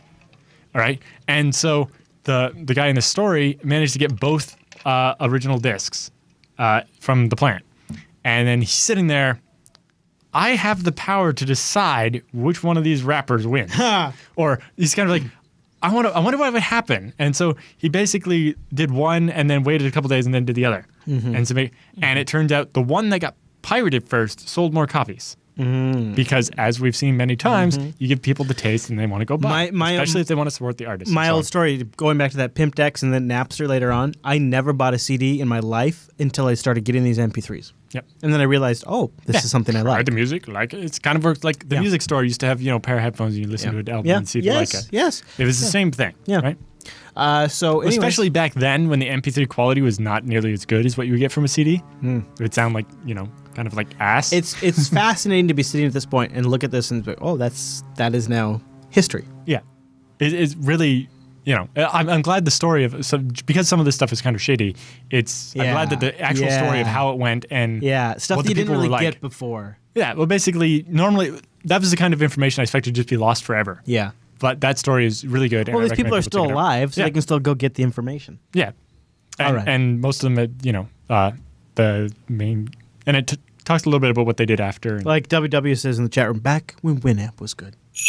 I'm looking forward to the next clip. It's from episode 237, and it was just after Alan's trip to the Open ZFS conference, which was a pretty big deal, Alan.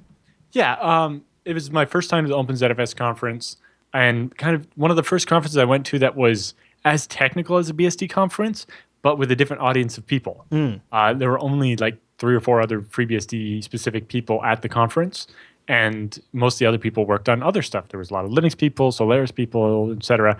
Appliance vendors, and everybody there was very passionate about ZFS, but not necessarily it was very weird when a bunch of them came to me to ask, how does this work on FreeBSD? Like, you have this, what's a witness system? We want something like the lock order checking built right into ZFS that would be platform agnostic. So it started to really feel that's actually over my head, but I can probably put you in touch with the right people. Wow. That is really something. But yeah, it was a very interesting event just to kind of branch out a little bit, but actually to be representing BSD in, I go to a BSD conference and most people know who I am as that, but they all already know what BSD is and so on. Right. Whereas, yeah. The ZFS conference was a lot of fun. I really enjoyed it. And a lot of work got done too. And it's something I'd like to see the FreeBSD conferences do a little bit more, is actually have like a hackathon where things actually get worked on, even if it's just a prototype or whatever. And might be cool to do like they did at the ZFS conference and have prizes for the best prototypes. Ooh. So we started the night before. We all met up, not all, a bunch of us met up at a kind of a pub, but San Francisco style. So it was like they sold sausage, and that was, and like you bust your own table, and it was strange, but really? It was cool. Yeah, probably nothing. Really, you bust your own table?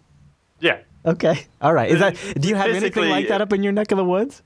A couple, like some of the barbecue places are kind of like that. But yeah, this was just a little strange. All right. But it was cool. So yeah, just a whole bunch of us sitting around talking, drinking, and eating and so on. And so that was good. And then I went back to my hotel, and we started bright and early the next day at the Children's Creativity Museum in the theater there. Interesting. Yeah, so it was a very nice venue. They have a nice, quiet theater room with seating, like stadium-style seating, and everybody could see. They had the projector set up, and we did there. We had breakfast, and then we did that, and then we had a break. The big change they made this year over previous years is they left longer breaks so that people have more time to just talk informally and get to know people and network and so on. I love that. Yeah, it's the hallway track is very important. And yes, out in the hallways, they also had tables from a bunch of the different companies that did stuff. But it started right off the beginning with the opening keynote, where Matt basically just gave us what he called metadata about how the rest of the conference is going to be, and so on. But the video for that is online. And then the first presentation after that was from Nexenta, which is a company that makes a storage appliance based on OpenZFS. And they sold some success stories of people with their products, which included Hyundai, the car manufacturer, collecting data. They they're on track to generate more data per year than they have in the last 20 years put together. And that's got to be a story that in some form or another is pervasive throughout the industries, right? Yep. But then they had the great one for geeky people, the new Star Wars 7 movie. All the production and CGI and all that is stored on Nexenta appliances, so that's Illumos running OpenZFS. Wow. And they don't know how big that one's actually going to end up being yet, or it's still in talk progress. about it. Whatever. Yeah. Okay. Wow. But I guess it's probably not in progress anymore because it airs in like 2 months, right? Yeah. But the movie Gravity, which had George Sandra Clooney Bullock. and that one, because it was filmed in 3D at like 72 frames per second, and they have like all the CGI, the CG source stuff, and all of that, turns out to be about 12 petabytes of data. Whoa. Yeah. So the movie files are huge. And if you had 12 petabytes of data, first of all, are you really going to want to use something other than ZFS? Because administratively, how are you going to manage that? Yeah, how does that And even secondly, happen? if it's the source for your movie, you probably kind of need to keep it around. Data And integrity so- becomes rather important. Exactly. Yeah. Also, that's a great picture. There's myself and Brian Cantrell having breakfast, I think, and then he's shaking hands with Matt Aarons. Yeah. Yeah, there you are on the side there to the right. Yeah. Yes, Brian Cantrell is going to be back on BSD Now next month with another awesome rant. So, Ooh. I remember the Ubuntu Kills Kittens rant. yes. Anyway, after that, another requested session they had was Kirk McCusey gave his OpenZFS internals talk, which is kind of a slightly broader overview of how the different parts of ZFS work so that it would make it easier for people that maybe weren't initiated on all the different parts of ZFS to understand the talks that would come after it. So he just kind of talked. That's clever. This is actually in a broad sense that people can just understand how the different bits of ZFS go together. And when you hear somebody talk about the MOS, this is what a meta Right. object set is. Here's the and how common. it works. It's establishing a common language for everybody to share going through the conference, so that way we're all using the same words. That's really clever. Exactly. And so you can understand the rest of it. So that was great. And then they started the presentations. Delphix presented masked ZFS send. So this basically, they have the need to replicate databases. But databases often contain sensitive information like credit card numbers or social security numbers or something. And how do you back that up when you don't necessarily trust the other side and so on? So they come up with this way that basically they erase just the credit card numbers from the backup Oh, and then replicate the rest of it. wow. But in a way that you can still do incremental backups. Yeah. And the way they showed it, as the example, they showed a picture of, I think it was the original ZFS open sourcing party. So it's a bunch of developers standing around with like bottles of alcohol. And it's like, maybe they don't want this picture to end up on Facebook. So then it goes in and replaces all of their faces with like the troll face thing or whatever, right? And then it calculates the difference, which is we can keep the whole picture, just not the faces. And then how to replicate that to the offsite and such, and then be able to keep it in sync. And because in the end, you'd rather accidentally lose the credit card numbers than have them No doubt. exposed in a backup somewhere, right? No You doubt. can always get people to put their credit card number in again, which is much less than having to tell them that you lost their So credit card. what I noticed, not that a lot of our listeners probably use iOS. I don't know what the stats are. Actually, I do know what the stats are. I just don't look. One of the things I noticed is when you are moving between devices or upgrading between the OS releases, one of the bits of everything gets stored in that upgrade. Like if I move between one iPhone to another iPhone and I do an encrypted backup, everything gets moved. Like the login to my Facebook, Instagram, Twitter, all of that gets moved, except Apple does not move the credit card information, which is good and bad because it means I have to re-enter the credit cards to use Apple Pay, which is whatever. I mean, I just use it as an experiment, but they technically do not have the ability to move the credit card informations between phones and between upgrades. You have to re-enter it every single time. And if you think about that on a phone, that is extremely frustrating to tap that crap out or try to take a picture of it, and then you have to go through the bank sometimes and reauthorize the credit card on the phone. Like it's this major process to go through. But it also means that the way that they store it, and this is what we talk a lot about like clear text passwords, et cetera, et cetera. The way that they store this is as images that are secured in the CPU, right? As hashes, actually. They're not even images. They're hashes secured in the CPU. And they physically cannot move that between device and device. And it's sort of, I'm looking at replacing my phone, so I'm looking at like what my different options are, and I was researching this particular problem because I have been experimenting with Apple Pay and also Google Pay, or Android Pay, and also Samsung Pay, and I've been experimenting with these different systems, and so I'm trying to figure out what is involved now when you want to move devices, and on the iOS platform, because the way they've designed it, you don't have access at all. Like the operating system literally cannot read that information. There's no way for them to move it or for them to back it up. So it's like this give and take. But what I was reading is Apple's basic opinion is they would rather lose your credit card information every single time in the backup than have to worry about storing that information for you. Yeah. Now, if it was encrypted and you could like move the key, maybe, but that was actually what I expected to happen. I thought, okay, well, they would encrypt the backup because they have something called encrypted backup. So you would encrypt the backup to a master phrase, right? And then you would think you would be able to recover that. But they store the credit card information in the actual CPU itself, not in the file system of the operating system. Right. Cool. And then the second presentation from Delphix for that, some of the presentations were awfully short because there were so many to go through. But the other one was ZFS send compression.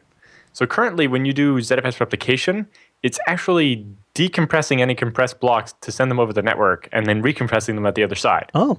Which is kind of a waste. Yeah. Part of that was originally because you don't know if the other side has compression or if it even supports LZ4 and so on. But now there's basically a flag that says, don't do that, keep it compressed. And that can speed up things quite a bit. No doubt. And avoid having to do, ZFS send, pipe gzip, pipe SSH, blah, blah, blah, and then gunzip it, and then pipe it into ZFS receive. And so that'll be nice to have. Yeah. Boy, that seems like it could be a major change. Mm-hmm. And then OVH, a big hosting company in France and Canada, demonstrated something they built called zMotion. Which is a way to basically migrate ZFS shares from one machine to another live. So it basically takes care of the step of take a snapshot, replicate it to the other machine. When that's done, take another snapshot and replicate that, and keep doing that until the delta between the snapshots is down to like less than a couple seconds, and then switch the IP addresses. But they also had to deal with the fact that... Did they? I'm not. Maybe they didn't say. I'm sorry to interrupt. But how does the file system change an IP address? How does this file system communicate to the operating system? zMotion's a tool that runs. Oh, so zMotion is sort of an orchestrator that does all of this. I see. Yeah. Okay. And then the complication they had was that the unique ID number of that file system on the second machine would be different. Mm-hmm. And so they had to build a mechanism into ZFS for you allowed to basically use the persistent GUID that is always going to be the same for those, so that the NFS client that's connected doesn't actually know that it's now getting it from a different server. Mm-hmm. Right. Yeah, it would be completely oblivious to it if the because otherwise GUID stays the same. Yeah, if the ID the FS ID number changes, the NFS client freaks out. Right. And hangs and does all kinds of unreliable the one on things. Linux is especially bad, yeah. Yeah. And they were talking about that. And it was like, so after 3 attempts of different ways to solve this problem, they actually came up with one that works and they're using it. So how do you synchronize the GUID between the machines?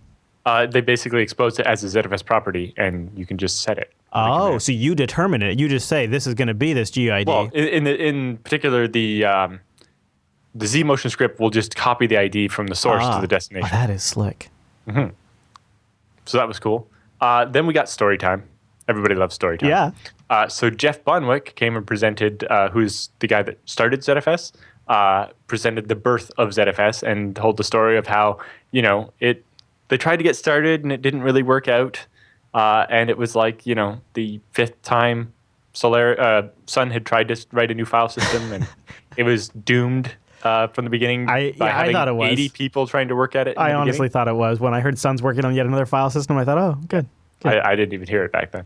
But, they gave a team of like 80 people and it just wasn't working. And then at one point, Matt Aarons showed up as a student, fresh out of school or whatever, and he interviewed with Jeff. And Jeff promised that they were going to build a file system.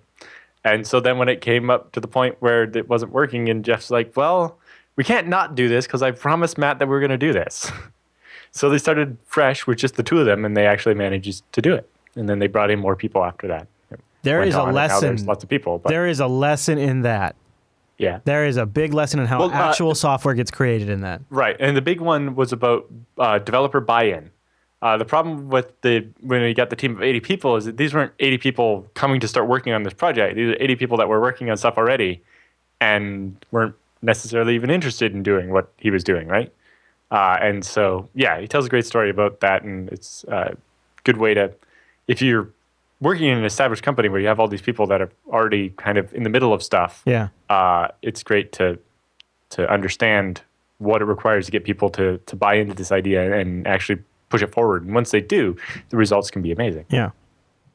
But yeah, he told lots of cool stories about how ZFS got started, and also explained this. I wasn't going to share this, but since we have the video, it's in there. But I was going to keep it for the book. But if you've ever looked at any of the ZFS documentation and you saw that the default pool name is tank in all the documentation, Yeah. and everybody just thought it was, tank just meant, because it's like a storage pool, Storage right? It's a tank. You put Yeah, it's storage tank. Yeah. Or because, ZFS is strong, like an armored tank, and you can't, right? Turns out, no. They named the various test machines and so on in their lab, and the pools in their lab after characters from the Matrix. So there's actually Tank and Dozer. Yes. And Zion and so on. And That's it amazing. just happened to be the one that was used in the documentation happened to be Tank. That's amazing. So it could have just as easily been Dozer. And then people maybe would have thought... How did that come up, Alan? How did that come up? Somebody asked. Yes, that was in the Q&A. Is that where that... Oh, no, I think it was in the story. That is questions in too. That is great. That is I love it. Yeah. Then they had a talk about declustered RAID. And the basic idea here was when a drive fails, rather than replacing that drive and writing basically all the data back to that one drive, the problem there being that you're limited by the speed of that drive, right? If you have a 12-drive array and one drive dies and you replace it, you have 11 drives reading and one drive writing, and that one drive is not going to be able to write as fast as the other 11 drives can read. But with this declustered RAID, basically you would write some of the resilver data to the other existing good drives and get your pool back to a working state much quicker. But if you want the details, there's a whole half-hour video on it. Yeah. But it's really cool. Yeah, it is. Then there was a student who worked at Delphix as an intern, gave a talk on his project Eager Zero. So this is for thin provision storage like AWS or VMware.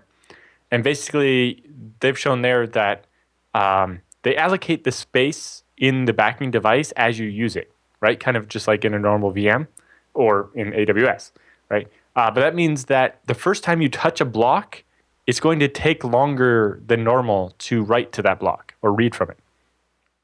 Well, you wouldn't read from it because you've never written to it. But you can lose up to 50% of your IOPS because you have to wait for that sector to actually be allocated by the backing storage somewhere. And so that basically leaves you in two positions. Or you have three options. You can just suck it up, and the first time you write to every sector, it'll take a lot longer than usual. You can make the deployment of the machine take a lot longer by writing zeros to the whole hard drive before you start. But that could take hours and hours or longer. Or you have this Eager Zero option, which basically gets the machine up and running right away, but in the background at a low priority is writing out all the unused space with zeros. And then, maybe during the beginning, some places you go to write are not going to have been initialized yet, but most of the time you're going to end up getting better speed, but it's not going to block the creation of your virtual machine for hours while you wait for it to happen. Right. Plus, there's a minor enhancement to this. You could actually make ZFS preference to allocate space from the places that have already been zeroed to further reduce the possibility of the slowness. So that was cool. And then we had lunch. Lunch was good. Oh. And there was ZFS cake. That was later. We'll get to that. Oh, okay. Okay. Then George Wilson presented his work on a compressed ARC. So ARC is the adaptive replacement cache. This is the part of ZFS that makes it really, really fast, is using all of the RAM that you will give it to cache the blocks that you're using most often, most frequently or most recently. And the blocks. So the blocks of files. Yeah. So that's if you're only using part of a file, it'll only keep the part that you're using and not push other stuff. That's what I was thinking. Yeah. Yeah. So the interesting thing is we've added compression to ZFS, especially LZ4, which is really, really fast. But if you read a compressed block, we decompress it and then cache it. Okay. But that what makes if we sense. cache the compressed version? Since we can decompress the blocks at gigabytes per second with LZ4 because it's so fast, if we leave the block compressed in RAM, we could fit that much more stuff in the ARC. Yeah, absolutely. Especially if it's like a database, which is what Delphix does with ZFS, where you're getting between 2 and 5 times compression. That would basically mean you now get between 2 and 5 times as much RAM. Almost. That's genius, and it's kind of obvious too. Yeah. So with their test workload of a real customer's data, they were fitting 1.2 terabytes of blocks in RAM and only using 470 gigabytes of the 768 gigabytes of RAM in the machine. Wow. That's a huge... Because it was like a 2.7 to 1 Very compression ratio or nice. something. Very nice. Yeah. And so then each time you read the block, it gets decompressed and then sent. Although they actually keep a buffer of uncompressed versions of blocks. So if you're reading a block a whole bunch of times really quickly, it won't have to decompress it every time. Yeah, okay. So it's kind of smart. Yeah, and that buffer is tunable, but I think the default's like 100 megabytes. So they don't expect it to need to be very large because it's usually not CPU bottlenecked, right? LZ4 is so fast. And so that one is something everybody's looking forward to because, that will let you get that much more out of ZFS without that's with one of the those existing amount of RAM you already have. Well, that's one of those features where it's like by using, I mean, just if this was a company and they were going to promote something by using your existing hardware and your existing setup, you're going to get X more. It's without having to invest in any more hardware. That's a big deal. Exactly. Sadly, it won't help me very much because video doesn't compress. Yes, or MP3s, right? Or yes. or probably like most like RPM files, anything that's stored on Scale Engine. Yes. But the interesting thing is that the compressed ZFS replication work actually depends on this compressed ARC work because it's the blocks go through the ARC. But anyway, that's cool. That makes sense. Then somebody gave a talk on discontiguous caching with ABD. This one was particularly targeted at Linux, but is actually being ported to a Lumos as well. Especially under Linux because of the way the memory allocator works, and they're currently using the slab allocator because they have to allocate like big 128Ks of memory at a time. Nice. And getting a contiguous amount of memory can be problematic, right? If you allocate and deallocate a lot, you end up with fragmentation. And it turns out there's nowhere left in your RAM that actually has that many blocks in a row that are available. And so ABD uses like a scatter-gather to basically make up a block by gathering a bunch of small pieces. And solving that problem. Yeah. So does BSD not suffer from this memory? I think it already has fragmentation? something similar. Yeah, because they've been that makes sense. It's been in production for a while. Yeah. Well, even Illumos has had this problem, and the big thing is that this is only going to get worse as we've upped the largest block size you can have moved from 128 to 1 megabyte and is on its way to 16 megabytes. Sure. And so obviously that means that we have to be able to allocate memory and probably don't want to rely on being able to do 60 megabyte contiguous chunks at a time. Yeah, that makes sense. So that's interesting work there. Then Sasso, who's the guy that actually did the LZ4 implementation, gave 3 talks really, really quickly. The first one was about scaling deduplication.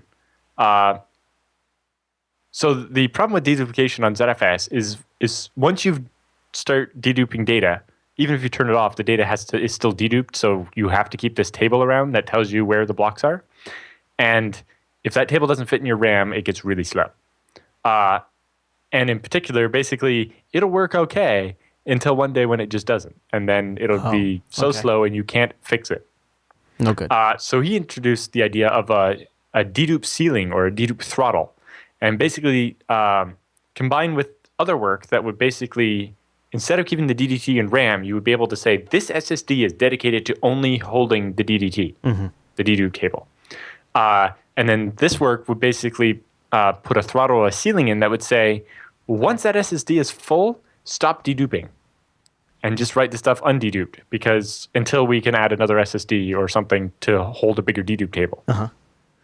Because the other option is your system gets so slow it's unusable, right? Not ideal. Yeah. Now, to go with that, he also presented work on a persistent L2 arc. So L2 arc is basically, the arc is what you can fit in RAM, and then you have a level 2, which is normally an SSD or an NVMe or like a RAM card or something.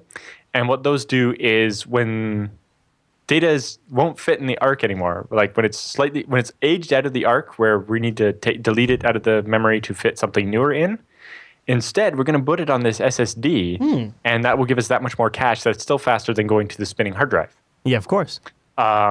The problem with the L2 arc is that when you reboot, it starts empty every time.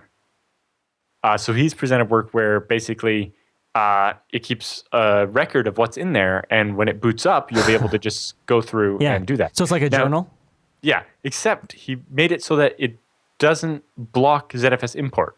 So the system will actually boot up and come up normally, and then in the background start reloading all the stuff that's on the L2 arc and adding the references back to your RAM so that you can start using it. That way it doesn't actually slow down booting up, especially if you have, some people will have like 4+ SSDs full of L2 arc, terabytes of L2 arc. But that'll be really interesting work, especially, at first when I saw somebody mirroring their L2 arc, I was like, why would you do that? If you stripe them, you get twice as much cache this way. And, if you lose one, it's only the cache. The original file is still over there. And they're like, well, turns out that our app needs an L2 arc. If we actually have to go to the hard drive, it's too slow. So if one of our SSDs dies, we actually mirror them so that we can keep up the level of speed we need. And so I can see them also needing the L2 arc. Otherwise, if they reboot, they have to leave the machine, offline for a while to let it warm back up. Yeah, right. So that'll be really interesting. Although, because of the way it works, it probably won't help what Chris Moore wanted it for, which was, kind of like a prefetch when booting to make your system boot faster. Yeah, of course. Because it's not going to, you definitely don't want it to not finish importing ZFS until it's read through the whole L2 arc, because that would actually make booting take even longer. But because it's doing it in the background, you're probably not going to have loaded much of the L2 arc into RAM back into usability before your system's finished booting anyway. That seems reasonable. But it is interesting work. And then lastly, he presented on ZFS native trim. So there's been trim support for ZFS built into FreeBSD for a while, but it's very specific to FreeBSD. And Illumos and Linux still need a solution for this.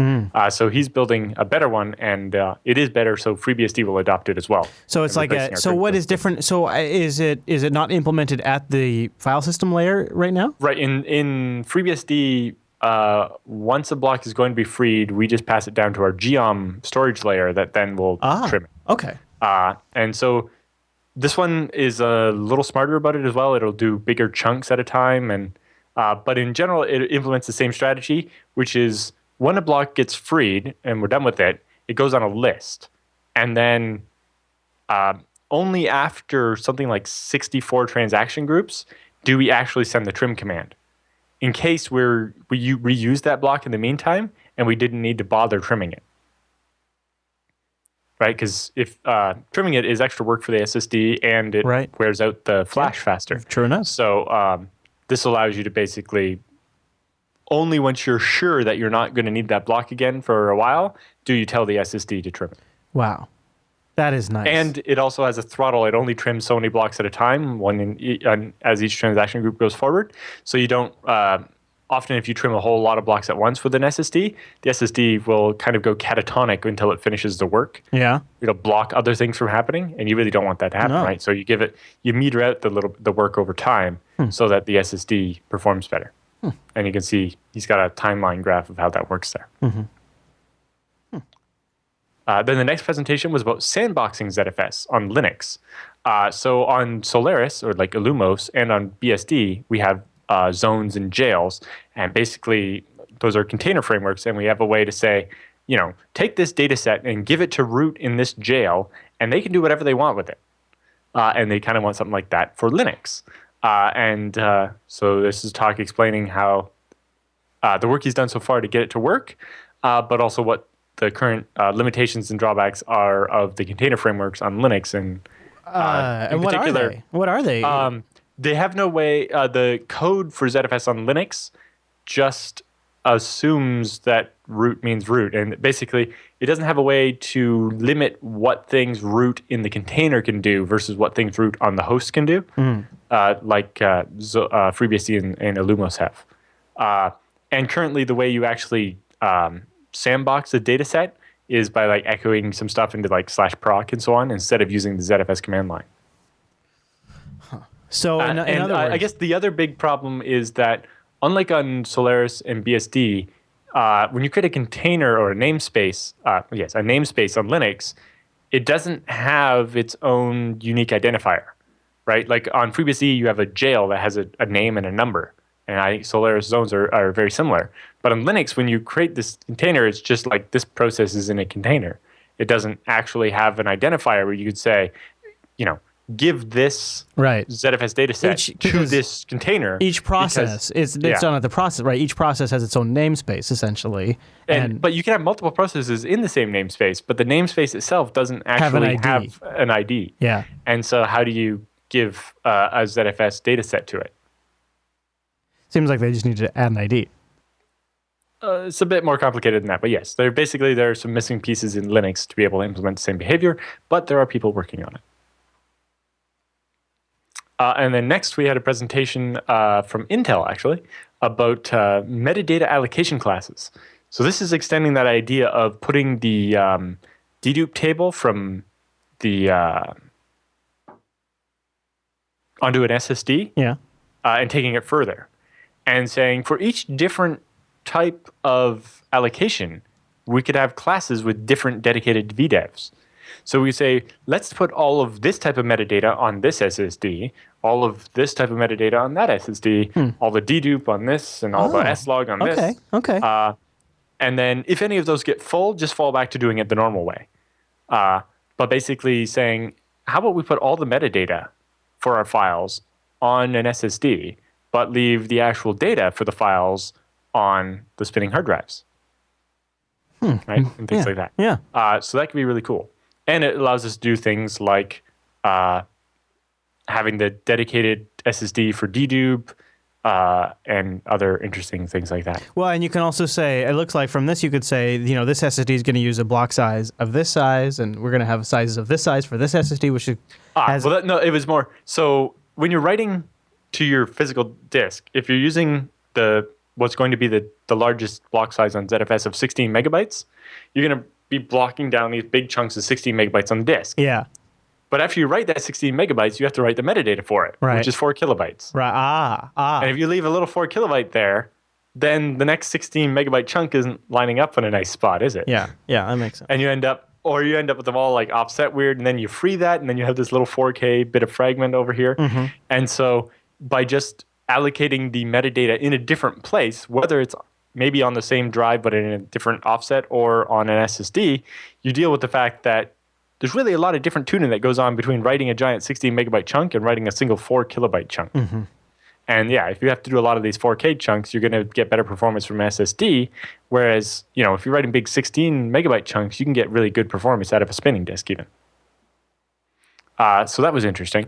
And then especially for people that are maybe a bit newer to ZFS, he wrote ZTour, which is a Fuse implementation of ZFS, but, well, not of ZFS, of ZDB, the debugging tool for ZFS.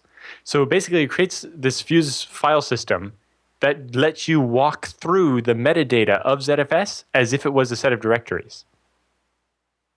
So like you see an object by its number and you open it up, and then each of its subfields is another directory that contains all this information. Cool. He did a little video tour of it in the video, but basically it allows you to see inside the ZFS metadata in a much more graphical way, or even from the command line even. But in his example, he was using the file browser in whatever operating system he was using. and kind of just see what is actually happening inside ZFS. And I thought that was really cool. So it's called Z-Tour. So if you jump around, you'll probably find it in the... Yeah, you just basically had to take a tour of the metadata of a ZFS file That's system. cool. That is really cool. Yeah. And then there was a talk about write-back caching and improving performance on ZFS, which was really cool. And then they did a story time and question and answer session with Matt and Jeff as part of the closing, which was, just asking them a bunch of questions about the invention of ZFS and did they think it would be this popular and, all that kind of That's cool. interesting stuff. About, one of the interesting that came out of that was a discussion of certain design decisions they made at the time. One of them that actually came up in the FreeBSD chat room this morning was that the minimum size of a disk you can use in ZFS is 64 megabytes. Right? They did this because you can create backing disks that are just a file in like /temp for testing, and that's really cool. But it turns out that meant they had to be very accurate with their accounting code for like where space was being used and so on. And they really wish they had just made it be like 10 gigabytes, so they could have been less exact with the rounding code. Because that's especially becoming an issue now that, they never envisioned people doing 16 megabyte blocks. If your block size is 16 megabytes, your 64 megabyte disk isn't going to last very long. No. And so, yeah, there was a lot of interesting things about that. That sounds like it was a good event, Alan. That was just the first day. What? Are Yes. you kidding me? Nope. How was the second day? I said, some of those presentations were only given 15 minutes to fit all this stuff in. Wow. So the second day, we did something completely different. We went to GitHub's office in San Francisco and sat in their like lunchroom and had a hackathon. So basically, you got to work with people you maybe just met or only ever got to work with online or whatever, but worked with a bunch of people to do different projects. So they had a bunch of different ideas for everything from little things to big things that we want to change in ZFS, and it was write as much of a prototype as you can in one day, and we'll all present our work at the end. And there's a link here to the video presentations of that. And then we voted and picked the best projects, and they won prizes donated by Nexenta. They were those that soccer ball droid from the Star Wars movie. Oh, cool. I don't know what its name is, but that's very cool. I forget its name too. Yeah. I'm not a Star Wars person. Yeah, my. But I mean, I like Star Wars. Don't get upset, everybody. Star Wars is great, and the new trailer is really cool. Star Wars is terrible. Star Trek forever. Wow. Anyway, so lots of different projects, including that metadata classes thing we talked about. The original presentation was just for doing it for metadata, but after seeing other presentations that were, it turned out there are 3 different companies working on something similar to that. He built a more generic one that did like 4 different classes. And so he actually has a working demo of that he showed us in the presentation part. There was also work to do a new compression algorithm, LZ4HC, which basically takes longer to compress. But so the decompression code is the same, so you get the same decompression speed, but you can spend more time while you're compressing and get a smaller size out of it. So while it took 6 seconds to compress this data with LZ4, and you got like a 2.1x compression. If you compress it with LZHC, it took 26 seconds, but you got 2.7% or whatever. And then, but when you decompress, you always get the same original speed. So you can opt to say, that's very nice. This is data I'm not going to be writing very often, and it's very compressible, or I really need the space or whatever, and get higher compression, but still get the really high decompression speed you would get from LZ4. And if I'm not mistaken, it also still has the early abort code, so that if it turns out it doesn't compress very well, it will just not bother instead of spending all day on it like gzip would. Nice. That's smart. Good. As somebody who works with a lot of stuff that's already comes compressed. Or is uncompressible, then yes. Yes. That's very nice. And then I forget what one of the other winning ones was. You'd have to watch the video. And then I worked on a project during the hackathon. One of the original ones I was going to do was JSON output from ZFS. But turns out someone's already finished that. Oh, good. Nice. It's still being reviewed and needs some a little bit more work, but it is done, so I didn't work on that. I worked on a new subcommand for ZFS that will be, I think it's going to end up being called ZFS ABI or API. And basically when you run it, it outputs a list of the changes to the ZFS command line interfaces.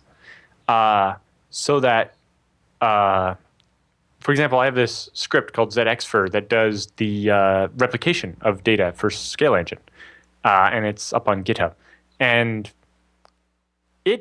a problem I had when I was writing it was that some of my boxes were running FreeBSD 9.0, which has ZFS version 28, and some of them were running FreeBSD 9.1, which had ZFS version 28, but had a bunch of improvements to the command line interface that made it better. For example, the no-op flag that would let you estimate how big an incremental replication was going to be, so you could draw a progress bar to tell how far, so you could figure out ahead of time this is going to be 5 gigabytes of data. So that way when you're doing the replication, I've done 4 gigabytes. Do I have 1 gigabyte to go or 100? Mm-hmm. Right? And normally you'd be like waiting until it was done to find out how big it was. Yeah. So this way you get a progress bar and a time estimate and all that. But because it didn't change anything about ZFS itself, it didn't bump the version number, right? And so there was no way to track that existed. So it was very difficult to tell. And then now with the fact that you can use ZFS on so many different platforms now, right? It's like Solaris and Illumos and the derivatives of Illumos like SmartOS and OmniOS and so on. And then you have Linux, and especially with different versions being everywhere, you can't just necessarily look at the operating system version to tell you what's there, right? Because Illumos itself doesn't actually have like release numbers. And if I'm running FreeBSD current to get the new features, then how do I tell? FreeBSD 11 didn't have that feature, but now it does because it's not actually released yet, and so on. So it gets really complicated.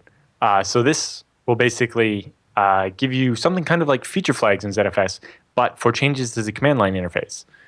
So my script will be able to tell that, this target machine supports being able to set more than one parameter at a time with ZFS set, and it's a lot faster if you do it that way. So when I'm copying the parameters or the properties of one data set to another, I can do one really long ZFS set command instead of 30 separate short ones. And it'll be a lot faster. But if that machine over there is an older version of FreeBSD that doesn't support that feature, then I can fall back to doing it the slow way. So that's what I worked on.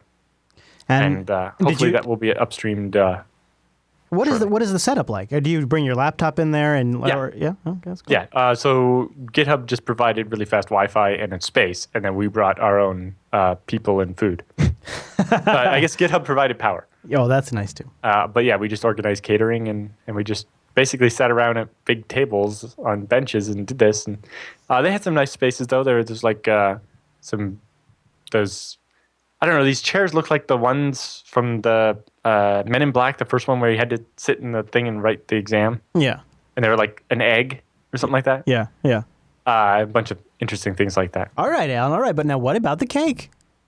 Oh, yes.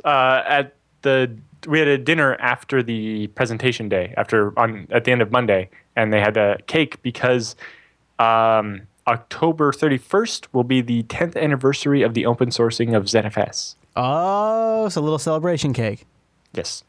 Nice, very nice. And this brings us to the moment where we get to talk about IX Systems, another favorite sponsor right here on the TechSNAP program. Yes. The sponsor that we were really excited to bring on. We were excited, like, you come to us. I think one of the few sponsors we invited onto the show because we were big fans of theirs, and we both had come to them and realized this is great. And I wonder if you watch the history of this show all the way back, you could probably see our sort of IX discovery path, I suppose, at least externally. That's pretty interesting. IX Systems is a go-to solution if you want a great hardware solution for pretty much any job. I really recommend them over just about every other provider out there. I can't think of a scenario where I wouldn't recommend IX Systems. It really is a great hardware provider. They have an ultimate guide to buying a new server for open source you can download when you go to ixsystems.com/TechSNAP. That's the landing page to let them know you heard about it here. Check out their whole site. Yes. Check out their blog, too, where they have a post about their Best in Biz Awards, which I think is kind of a nice sign for the company you're going to be buying. Something you're going to be buying is something pretty important from, like your infrastructure. It's kind of nice. Because it's not only do they have the right engineers so that when you have questions before you buy the server, you get those answered and you actually get the server that's going to solve the problem you're having, but it also means that later on when you have a problem, they're going to be able to solve it. But they also have the partnerships with the hardware providers and the disk controller manufacturer and the disk manufacturer to get you what you need and have all the warranty support you need. And that's their secret weapon. It solves so many issues for me, and it's just I can go to sleep and not have to worry about it. Absolutely. Isn't that something right there? ixsystems.com/TechSNAP. Go there, support this show, and learn more about IX Systems. Woo! Check them out. ixsystems.com/TechSNAP. Thanks, IX Systems, for sponsoring TechSNAP all year long. You guys rock. All right, Alan, so with our look back at 2015 all done, it's time for the TechSNAP Roundup.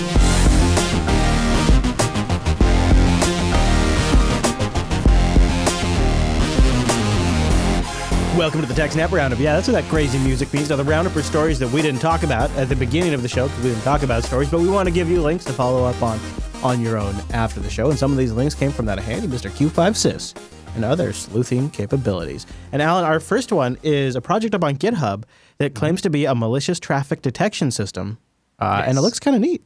It's called Maltrail, and it's basically kind of combines a bunch of different blacklists and other things like that together.